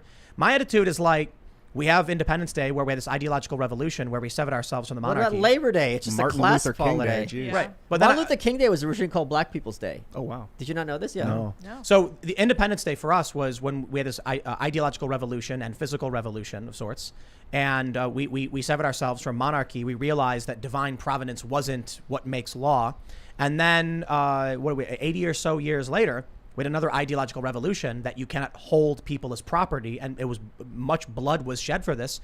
I love it. It's an Independence Day. Yeah. I mean, It's a major step forward for freedom in America. So I in terms of like it's better than a tree. Arbor Day. No, but like Arbor Day. If you ask me which of these is a more important holiday, it's going to be a no-brainer. Oh yeah. Yeah. All right. Metal Retro Duchess says, Luke, you should make a T-shirt that says "Fortified elections have consequences." That seems like a very safe term. That's a pretty good one, actually. I like It's that. pretty good. Fortified. I like that. We have someone joining soon so we're going to expand our merch, and we're going to do merch like new different shirts and I'm memes so and stuff. excited. Yeah, we got a lot of people joining. We're going to be really big, really, really fast. We just got one of the best 3D printers on the market. Ooh. We're gonna be making stuff. We're gonna be doing for the guests that are interested, portraits that we'll auction off to fans. Are they So- going to be like caricatures? I guess they could be. Well, are If they? you Or want- I don't want to. No, they're meant to be regular portraits of people on the show, Yeah. you know, hand drawn. Portraits Like we'll have someone draw the with like guest, with painting or like a pencil. like a digital painting. Oh, that sounds and then awesome. Is and that then cool? we print it out, have it signed, and then we auction it off like gosh. one of a kind. Oh, I like this. We want to do a bunch of things to expand culture, to create symbols. So I'll try to be quick with this. I went to a lecture on music business 15 years ago, and this guy was explaining the business of music is not about the song; it's about the memories that you create. Yes. And he said, here's one thing that we did. We had a big set drop, which is a gigantic flag that was checkered. And after the show, we cut every checkered piece out and sold those to the Oh fans. wow. That way they would always retain a piece that would remind them every time they looked at it. What you need to understand about merchandise is not that someone is going to be wearing a shirt, not that they're advertising your band, yep. but that every time they open their closet, they remember that moment they shared with you. We need that. We need people to remember the conversations, remember how they felt about them, and own something. When they see that portrait of Michael Malice autographed, and maybe we'll do like prints, but we'll do one autographed one. Yeah. People will have this really cool picture, and then their friends will say, "What's this?" "Oh, it's this guy Michael Malice. Got a great book. You got to read it." It generates the conversation. It keeps it insight in mind. This is why I don't have a blanket, but I cover myself with the AIDS quilt to remember all the people who died so young tragically in the 80s. Right on. All right, let's read some more. Eric Miller says, I trolled the king of trolls live using his own words against him as he was dressed as Superman who gets weak with rocks from his own planet on April Fool's Day. It was worth Gitmo, good sir. My respects. I love it when people create their own little backstories. Hashtag that happened. And everyone clapped. That's right. All right, Superman, if he wasn't scared of green rocks, says, Tim, she hasn't gotten the monkey yet. She was halfway there and another monkey had diarrhea. So now she has to wait a week. Michael, there is still time. Cassandra, I love you. I'm in love with you. You know this. Listen, I can sit down and talk to you about animals for literally days. let's come up with a better exotic, like sugar glider. Yes. Those they're are so possums that like to be in your pocket. They're adorable. They're monkey shaped in size. They're and they smell nice because they only eat fruit. The males have a bald spot. They rub it on things that make it smell like banana. They're amazing pets. It's so much better, and their lifespan is shorter. And they have little hands where their fingers are stuck together because they try to climb things. There's so much, and you could throw them like a ball because they glide. Yeah, they're like so you throw it to your daughter, you throw it back, And they float. Yes, They glide. They glide. They're Look it up, sugar sugar gliders. Not only is it going to be a tenth the price, it's going to be pleasure instead of headache as the monkey bites your beautiful child. The marmoset would do that? Yes, they're nasty. I'm so ready for this. I want a sugar It's glider freakish. now. They're We'll- great. we'll- They're we'll- domesticated. Why not a Adorable. dog? We'll have to call Cassandra 'Cause afterwards. that's too basic. Yeah. I can understand she wants something weird. Yeah. All right. Stalin Cepetus says, "Hi, Tim. I love your show. You need to defeat CNN. Telemundo and Univision are worse than CNN. Greetings from Dominican Republic. Ian, you are awesome." Well, they're hell worse because when they talk about COVID at the very beginning, they have the upside down exclamation point. So it really gets scary. Oh yeah, Spanish. All right. J. Rich says, "Holy crap. How did you guys manage to get the Cash Cab guy on? Best episode ever. Knock, knock. I'm a gorilla. Just kidding, though. Michael is awesome. Can't wait for his show." Yeah, you were on Cash Cab. I was. That's Did you awesome. win? You What did do pretty you well. think? All I didn't do see is win, baby. Right. I sent you the video. It was pretty Oh, really? entertaining. Yeah. That's great. What was what's the driver's name? Do you know? Ben Bailey. Yeah, was he like shocked how smart you were? Oh, you want the cash cap story? Yeah. Yeah. When someone is trapped in a situation with me, I'm going to do whatever I can to get them to break. So I was messing with him the entire time. I was just talking about, like, how'd you get on Cash Cab? I'm like, I got my knee pads. I met the producers. Like, just really things. And I'm like, what are they going to edit in and what are they going to edit out? And the very last thing was Double or Nothing, right? It's like a video bonus round. And at that point, we had 2 out of the 3 strikes. And your adrenaline is through the roof. And you're like, I just want this to be done. Because if you get the 3 strikes, you lose all of it. Yeah. So, like, I just want to get to my location, get the money. And then he's like, we have this thing called Double Nothing. And I go, okay, we're just going to take the money. And he goes, can you just sit and pretend that you're thinking about it for a second? And we taped it again. As soon as I left the Cash Cab, they give you fake money. They really give you a check later. And I turned to the cab. They go, what are you going to do with money? I go, this is all going up my nose. Because I saw some behind the music about like Aerosmith Oh my or Motley Crue. gosh. They're like, what'd you do with your money? They goes, all up my nose. That got cut. So he was not having a good day with me as literally the backseat driver, just clowning him the whole time. Right I'm a on. horrible person. That's And mean, I we- love it. We enjoy your presence. I so- know. All right, let's see. Josh Shepard says, "Does Timcast have a tip line / contact for news or stories?" Just the tip. I live just the tip. Oh, yeah. I live just outside of Portland, asking for a friend. We don't right now. That's a good idea. We'll make one. For now, pitches@timcast.com is a good way to do it. Just buy tipcast.com. Tipcast. Tipcast. Yeah. Get I it quick. like Someone's that. gonna Get it get because it. someone's buying it right you now. just told people to buy. They bought it. Dude, just the So get tip it at at org. timcast.com. Oh, I think yeah. Mike. That's actually a good idea for a tip Pretty line. clever. Although I don't know if people would take it seriously. All right. The one free man says anything successful is racist. They don't want you to be successful. Or global Also- warming. Those are the two. They alternate. Yes. Also, the state labels patriots as terrorists because the one enemy of a patriot is a corrupt, tyrannical government. Well, the founding fathers were terrorists. They were all revolutionaries. Literally. right. That's what King Yes. George called them. Don't tell the course. Back the Blue crowd what they did. Okay, I can't Or read. the Ayn Rand crowd. Yeah. I can't read Cyrillic, but they say, We can't. You can't. I can. can you? I can, but very poorly. It says it's like I can't even describe what the letters are. To be Yeah. honest. Backwards R probably. It's a backwards A, E backwards A, R E I can't. H. There's no way this Yeah, sounds. two there's no backwards way to do ends. Okay. 2 backwards ends. I do understand that eating eggs fresh from the chicken's butt is just eating cicadas with a few extra steps, don't you? Yeah. Asking me? No. I think they're just saying it. Go back to Russia So I tweeted. with your cicada food. I tweeted yesterday I had eggs fresh from the chicken's butt, and Yeah. today I had a tomato fresh off the vine. Oh, those were good. City folk be missing out. Yeah. So that's what that's in reference to. Yeah, we definitely don't have eggs and tomatoes in the cities. Look. I have a filtration system for cicadas. Okay. I'm not going to eat a cicada. Put them into I filter it chickens. through the chicken, Yes. and the chicken turns it into an egg. Smart. And then I cook the egg with some chili powder and some peppers, and it's delicious. This is being made into one of those videos where they edit everything and make us have funny reactions like right now. That little clip. What's his name? Pink Trip? He's doing that right now. I hope so. Yeah, we got chickens. Only one lays eggs because she was a rehome. The other ones, it turns out we thought it was a transgender chicken. It turns out to actually just been a rooster who was assigned female at birth, and that was an error on the part of the hatchery. So now he's got, like, they're getting older, and the rooster has, like, his favorite girls. They're like the bigger ones, I guess. That's what he's into. And then they all... Well, it is. I don't know if it's a chicken or whatever. But he'll walk over and lay down, and then, like, his two favorite girls come and lay with him. Oh. And then the other girls run up and they lay on the outside. Oh. And the one rehome just stands in the corner with its wings out, going like just freaking out. Life is really good when you have a favorite girl. Yeah, that's right. All right, let's see. Special Taxi says, I've been a long time supporter of both you and Malice. Love it when the dear leader is on Timcast. Dear writer. Also very happy that Luke is back. Don't you guys ever get tired of winning?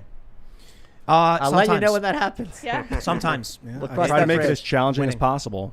Yeah. So it's rewarding, you know. You know what? I've been... Let me just put it this way. In response to winning all the time. It's not that I'm winning all the time. It's that I don't really view winning and losing as different things. So, like, when I skate, for instance, and I fall, I don't look at it like I failed. It's just the same exact thing to me, but landing it is like reaching the goal. You know, I guess I kind of view it like everything we do, whether it works or it doesn't work, is just a part of the process. And can I also thank the audience from, like, the bottom of my heart? Like, people, it's really kind of very sick, and by design, I would guess, that like urban media elites make it a point that if you're trying to express kindness or gratitude, that they have to have some sneer, or that it's somehow inferior to, like, complaints. I'm in a different position as an author, because I can't tell you, it's going to be under 10, how many book projects I had that failed, because you write the proposal, I have a very big shot agent, he shops it around, and there's like 7 houses, and if none of the editors want it, that book proposal is dead. Now, because of this, Anarchist Handbook and other books, I don't need to get that editor's approval. I could put this out, maybe it sells crap, but it still exists. I've still... from concept to execution. So that is a major thing that's happened only in the last 5 years. Right on. All right. So thank you. In the super chat says, in the greater Seattle area, there's been a lot of military aircraft and helicopters. It may just be a reserve weekend, but I'm way more aware of it. Interesting. I see what's going on with Russia and China, and I'm pessimistic in the short term, optimistic in the long term. But I think, were you the one who was bearish on fourth turning stuff and Thucydides' trap, or? Oh, I heard it's Thucydides is how you pronounce his name. Thucydides, isn't it? I think it's Thucydides in Greek. Interesting. That makes sense because they don't have the C. Yeah. That sound. Yeah. Thucydides. That wasn't me that you're referring to. You don't like the fourth turning. I don't know what that is. It's the Strauss-Howe generational. Oh, theory. I don't like that stuff. I hate that stuff. Yeah. It seems too astrology to me. All right. Mr. Hunt, first name Michael, says, illegal immigrants pouring over the border, political prisoners in solitary confinement. China is ramping up for war with the U.S. Why aren't we trying harder? Why can't you and other news guys start a movement for secession? Well, I don't think secession would help us in a war with China. Well, it would make everything worse. Yeah, it would. First of all, you guys, what's this guy's name? His last name is Hunt and his first name is Mike. Okay, listen, Mr. Hunt. If that is your real name. Something tells me it's not. In 2015, I was the one who wrote the article about it's time to disunite the states. I was the first one calling for the secession stuff. Jesse Kelly was second. So please don't point fingers when you were talking about. Yeah, and I was with the idea, not even knowing that you were even talking about it. The first time I went on the show, it was the first idea I brought up. Yes. I was like, we need a peaceful divorce because it makes sense to avoid a lot of the bigger drama and fighting that is going to happen and is going to be ugly. Yeah. I have been saying this for 10 years. The entire time I've been no one following listens to politics. a woman in politics. Come on now, let's have some sense. Yeah. It's about time we start. I think so, right? I agree. Yeah. And that woman's name is Marjorie Taylor Greene. Oh. Well, she wants to abolish the ATF. I know. It's great. I just want to abolish ATF agents. All right. Dilly Dilly says, thank you, Luke, for addressing Canadian Gestapo-style police. Not enough discussion about it up here. Luke, please don't leave right away. But someone followed up immediately. Luke, please leave right away. And Terrican says, to everyone that's begging Luke to stay, y'all do know he has his own channel, right? And it's pretty damn good. It's called We Are Change. Yep. That's right. I'm very close to 700,000 YouTube subscribers. Is that true? Yep. That's amazing. It's amazing, especially with me confronting the head of Alphabet before at Bilderberg and pissing him off and chasing him down the street. Good for you. So I'm very lucky and very blessed, and I can't thank you guys enough for being a part of it and making me better by constantly criticizing me correctly. You do amazing work. Dude. This is for you, Michael. Stoker Roylet says, Tim and company, love your show. I've had a monkey as a pet. Worst decision I've ever made. The only thing the monkey did was constantly, continuously, through an unrelenting, never-ending stream of excrement at me. Bad time in my life. I don't think marmosets do that, though. Yes, they do.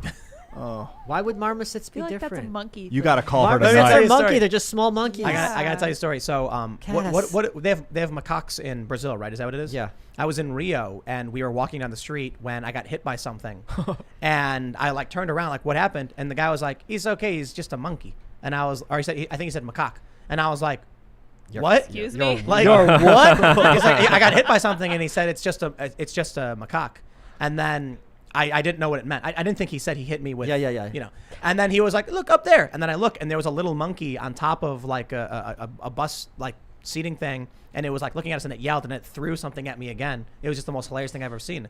They're all over Rio, I guess. They just run around and do their thing, you know. But if you look at a monkey's energy, they're very frenetic. They're always looking around. They're Yeah. bouncing around. It's not something that should be in this small space that you would give, like, let's suppose a sugar glider or something Right. else that's cool. Yeah, they need to swing through trees. Yeah. I mean, and they're smart enough to know you're the one keeping me prisoner here. Yeah, I experienced them in Thailand and in India, and in both times they're gangster and they're trouble. Yes.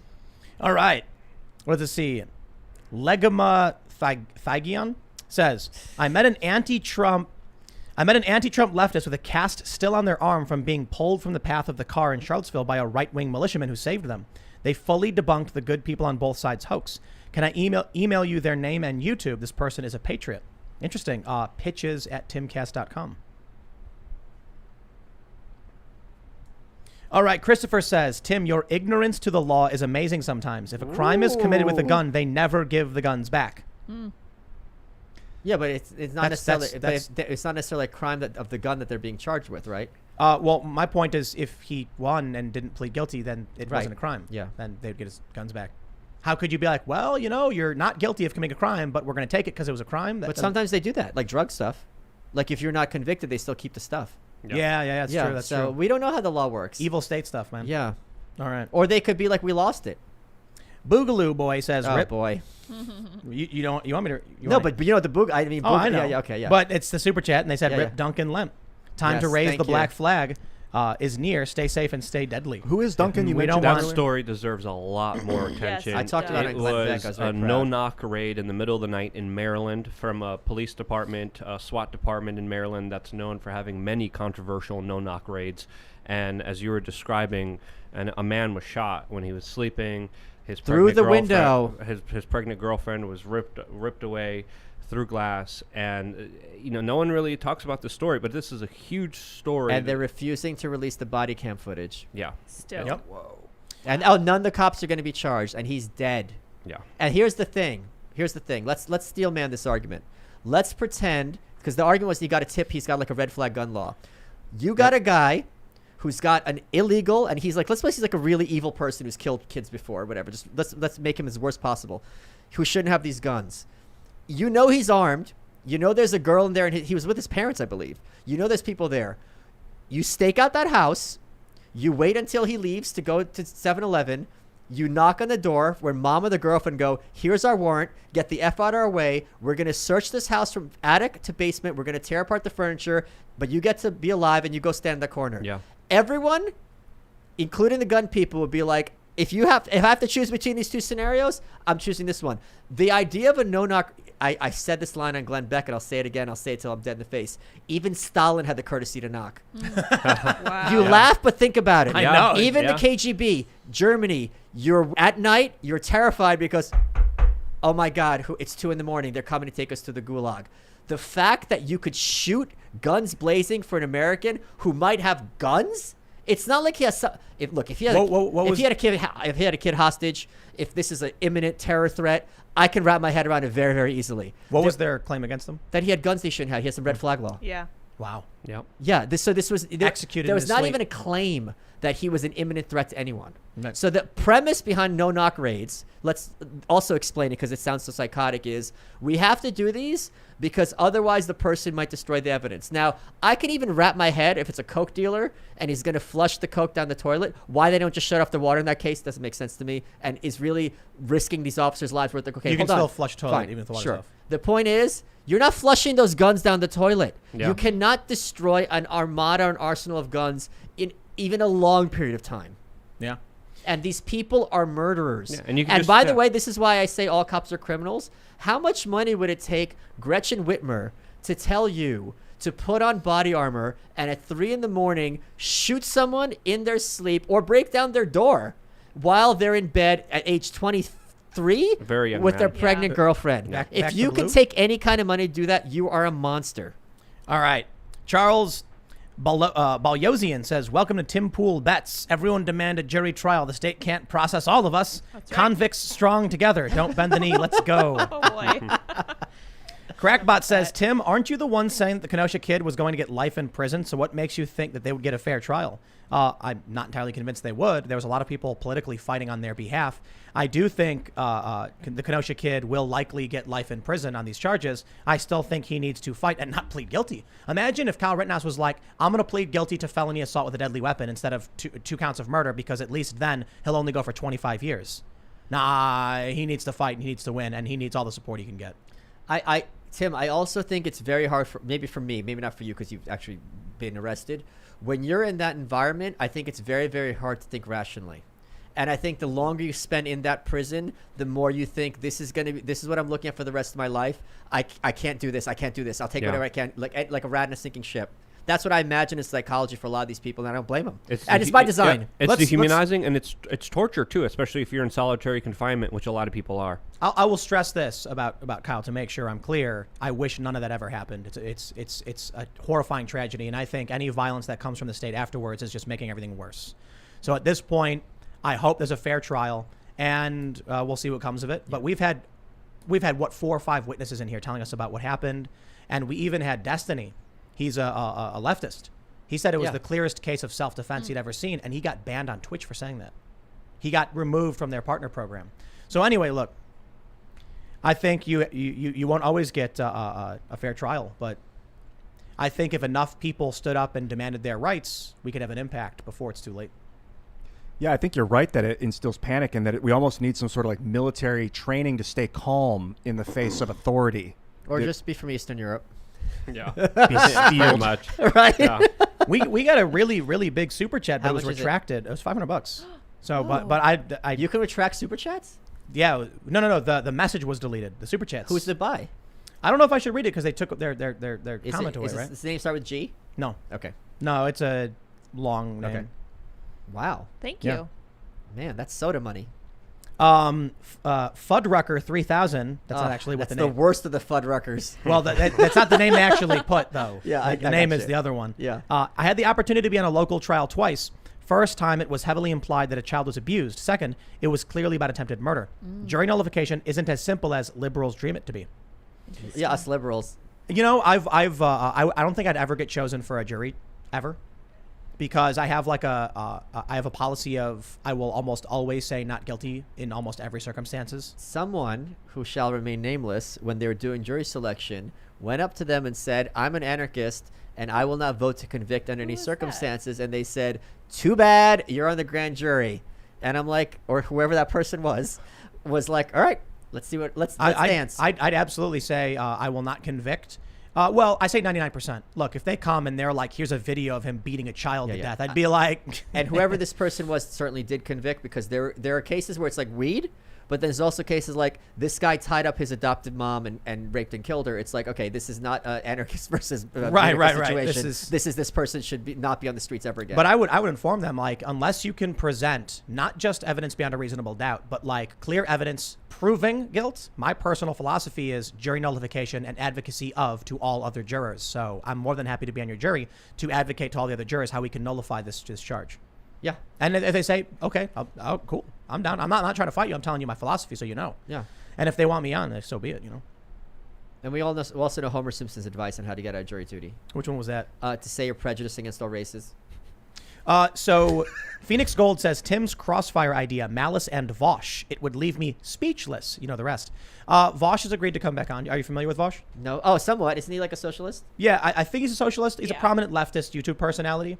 And I told him I would love to have him come back with another person, but I don't want it to be an unfair kind of ambush. So Okay. if I got like the foremost leading expert on some field to come in between two commentators, that would like I'm not all about that. So I said, if there's someone you want to bring that, you know, he's like, I don't think it matters, you know, let me know. And so I started reaching out to a few people I thought would be good to have. You know what I really would like to do is people who are clearly at odds in the political spectrum, but focus on subject matter that doesn't cross over. Right. Okay. So, you know, finding someone who's maybe a Bitcoiner libertarian to talk with someone who's like a critical race theorist, or like have that discussion where it's like they don't tweet about each other, but here we are, we'll find some agreement on something and disagreements on other things. So that's what I'm thinking about with, you know, inviting Vosh back. Obviously, critical race theory is one of the bigger components because of what's happening today. Is But he an advocate of that? Yeah. Okay. So we had a conversation with him here, and I think I'll put it this way. Actually, I had a conversation on Facebook today. Someone posted a meme that was actually really critical of critical race theory, and the leftists didn't know that they posted an anti-critical race theory meme, and then argued with me about it because they thought it was pro-critical race theory. So it said, it was a woman saying, would you like to learn the history of racism in the United States? And they said, watch out, she could be teaching critical race theory. The joke is the left comes in and says, we're just teaching about racism. But watch out, it's actually racist identitarianism or indoctrination. But these leftists genuinely thought critical race theory was literally just history. And so when That's what Chris Wallace said. Right. During the debate. And so when I countered and said, here's an example of what they're teaching in schools, it was an article from the Sacramento School Board arguing for creating white racial identity groups. I said, I don't know how we're better serving our children by telling them to form white racial identitarian groups. And they said, what are you talking about? This post is about teaching history. And I said, you didn't say history, you said critical race theory. And they were like, I don't think you know what you're talking about. And I said, I just sent you a link to this thing. They're teaching in schools that white people should have a white racial awakening and should form groups of only white people to discuss their race. And I said, let me ask you a question. If you believe that white people are colonizers, do you think that putting a bunch of white people together and telling them to discuss their racial identity would result in more or less racism from these people? And they were like, well, I think they'll learn the right lesson and become good people. And I was like, is that why the alt-right became so prominent for the amount of time they did? Because learning about racial identitarianism made them peaceful, anti-racist or something? I think it just told them to form racial identity groups, which they did. Whether it's positive or negative is irrelevant. But this is what they genuinely believe. So Vosh, I don't want to put words in his mouth at this point, but I think during the conversation was generally of the opinion that critical race theory is simply an academic theory analyzing the intersection of race and policy, which it's not. That's what they claim it to be, but when you actually look at what they say, and they talk about race as property. It's Mott and Bailey. It's a racial identitarian ideology, which, so I'll put it this way. Critical race theory is the academic theory based in racial identitarianism. That's there you go. So when they come on and say it's just a theory, say, sure. But the theory that forms this, the ideology that forms these theories is a perception of racial identitarianism as being paramount. I oppose racial and identitarian. We've only had... You have to. You're mixed race. Like, well, there's nowhere for you to go. Right. So this is what I tell people. The world has existed as an identitarian civilization since the dawn of time. We've only had 56 years of an attempt at anti-identitarian law. Yeah. Critical race theory seeks to reimpose. This is a reactionary ideology. They oppose the revolution that we had 56 years ago. It's not even been, people are still alive. My family, still alive, who went through identitarian laws. That's exactly what the critical race theorists seek to impose. They want to undo the hard work that my family and many others did. And it's very, very simple. I don't understand, these people, this guy I'm arguing with, he's a white guy. And I was like, you're a white man telling a mixed race person that you seek to impose law based on race, which would cause extreme harm to my family. Of course I oppose you. Yeah. And they say, well, shut up, we don't care. Yeah, of course. Yeah. So That's why I talk about it the way I do. If people are interested in this, James Lindsay was on my show. You guys have had him on, I believe. Yeah, he's great. Me and him go back and forth for an hour, really getting into the details of this. So if you go on YouTube, James Lindsay, Michael Malice, you can find that it's one of my best episodes. What's the metaphor of Mott and Bailey you brought up? Oh, so Mott and Bailey, I talk about this in the new Right. It's a technique. It's a very common. Once you identify it, you can't not see it. See it everywhere. Where you have basically the Mott and the Bailey. I forget which is which. You have the castle, and then you have the grounds, right? Yeah, I believe the Mott is the hill. The hill. Okay, so basically what they'll happen is are you sure? That's kind of secondary. Okay. So they'll have a premise which is indisputable. Then they'll have a premise which is ridiculous, right? So it'll be like, okay, we need to eradicate racism in America and have people be treated fairly. Okay, I'm agree with that. Then you agree that people who are economic minorities should go to college for free. I'm like, whoa. What? But you just agreed that we need to eradicate racism. So they just vacillate between they get you to agree to something that you can't not disagree with. Then they extrapolate that to what they think is organic. And when you argue with the extrapolation, they retreat back into the area of agreement as if that premise therefore covers what they're extrapolating to. You said the Mott was the hill. I thought You're so. correct. Okay. Yes. Okay. The Mott's the hill. Okay. The Bailey is the open field. The Mott is the hill where the keep is on top. Mm-hmm. And so, yes. So that's what they were doing. They were like saying, I want to explore the history of politics and race in America. That's extremely germane. Everyone wants. That's very fascinating. What was it like being black in New York in the 1700s? I would love to know. Right. So therefore, we need to teach racism. Well, no. I'm not for that. Well, you just said. I think it's the other way around, actually. What they'll do is they'll say, we need racial identitarian law and affirmative action. And then when you say, I think it's wrong that you're telling a child simply by looking the way you do, you don't get to go to Harvard. And they say, what are you talking about? We're just trying to teach the history of racism. Yeah, exactly. Constantly. Exactly. Yeah. That's exactly what they did. So my response to this guy's critical race theory, theory they may not even thing do was- it intentionally. They're just trained to see these things as synonymous. So, but I do think I got through to some of these people because I think a lot of them genuinely don't understand what they're talking about. They just watch CNN and then believe the lies. Yes. And so my response was The training. What you have to use the Socratic method. I don't approach these people as enemies. I simply agree with them. When they post this meme, I just immediately was like, I think teaching children in schools to form white racist groups is a bad idea. And then when they're like, what are you talking about? Here's a link. Yeah. And then they read it and they go, I don't understand. And I'll be like, that's what they're teaching in these schools. And then we get into an argument because they want to defend their tribe. But eventually I said, ultimately at the end of the conversation, I was like, it sounds like we agree that I think we need to teach the true history of racism and colonization. Like everybody knows Christopher Columbus didn't discover America. There were already people here and he didn't even land in America anyway. But you can argue to the Europeans, it was the first time Europeans had contact. So I think understanding the context is very important. Now, I think we also agree telling a bunch of white kids to form a group based on just being white and discover their white racial identity, probably not a good thing, right? No, like, well, of course, great. Here's the literature. Here's what they're saying. You know, it's really amazing how the leftists will accuse conservatives of not knowing anything about critical race theory. Yeah. And I'm like, well, perhaps what's being argued, because I'll say this. I could have done a way better job in my discussion with Vosh, for sure. But when we talk about critical race theory, there's certain very obvious grievances and things that are happening that we're concerned about. I'm not complaining about Derek Bell writing some literature. I don't care about his opinions. I'm not complaining about Ibram X. Kendi writing a book. He's allowed to write a book.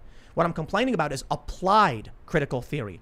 And I think one of the problems that conservatives have is they keep saying critical race theory over and over again, and that is the left's battleground. They immediately then say, oh, well, here's Kimberly Crenshaw. We don't teach Kimberly Crenshaw in schools. What they're doing is applied racial theory, or what they call it critical race praxis. Oh, so what happens is they take the theories, turn it into an indoctrination, and then slip it into every subject. So when you say critical race theory, the immediate response is, I don't think we've had a lecture on Derek Bell once in 5th grade. That's absurd. And you're like, that's not what I'm talking about. That's what critical race theory is. Right. So, all right, let's read a couple more here. Buttertoast says, Reno May posted a video today about a Cali police department that illegally took high-capacity magazines from a guy that could legally own them, then proceeded to tell the owner that even if a court order was given, he wouldn't get them back. Yep. Criminal. Yep. I'm pretty sure that's like just stealing. Yeah. It is. Yeah. Yeah, but the state's doing it, so it's fine, right? All right. We'll do 2 more. Have you ever heard of taxes? Yeah. Have you heard of this thing called tax? Delana Manuel says, Michael, I just joined your locals. I came across the autobiography of Ukrainian immigrant Alexander Sas Jaworski. Bless I'll you. post more details on your locals feed. Okay, thank you. And just in line with the last conversation, Samuel Harris says, Tim, Samuel Harris? the Samuel Harris. Tim, how do you respond to people who call you white or white passing in order to shut down your opinion in discussions around race? Do you pee in their Coke? I immediately start I know what screaming at you're the top of my referencing lungs. to. I call them racist over and over again. Yes. And I say, racist said what? Racist says what? So I've had this happen to me many times. And one of the issues is it is a big excuse. And then I say, like, well, I get it from my whole life. People told me that I was Mexican. White people tend to say I'm Mexican. People who aren't white tend to say I'm white. So what am I supposed to do? I don't exist in any of their worlds. I'm always an other. Visible. There are some places where I blend in perfectly. I was in Egypt, and they were like, you don't got to worry about a thing. People will think you're Egyptian, and I was able to just walk But around. here's the other thing. 15 years ago, and I remember this is on The Real World, there was a character, Piggy, I think was even her name, was Real World London, I'm thinking. There was so much hand-wringing about mixed race people and how they don't fit in anywhere, and there's girls who are like half black, half white, and the black girls tell them they're too white, and the white girls are racist, and we need to have more representation of multiracial people. When you have the census, what am I supposed to check off? My dad's, Chinese and my mom's Hispanic. There's no box for me. And this was a big conversation. It's a big move about leftism. And now that you have the CRT thing, it's just like, yeah, we don't care about that. That was just kind of an excuse. I mean, no. I've straight up had these CRT people like essentially tell me that I'm chopped liver. I'm a second class citizen. Yeah. During Occupy Wall Street, they said too effing bad. It is for us and not for you. Yeah. And I'm like, we're the smallest minority in the country. And not only that, we're not cohesive. Someone who's like, black and Asian is very different looking from someone who's white and Asian, Sure. or who's Hispanic and, Middle Eastern or something. I'm like, not only are we the smallest minority, but in our own individual groups, we're even smaller of a minority. And they say, we don't care. Yeah. That's what at Occupy Wall Street, they told me to just go screw myself. Yeah. They said, you get to go, leave. You're not part of this. You don't get a group. You don't get advocacy. No one's going to support you.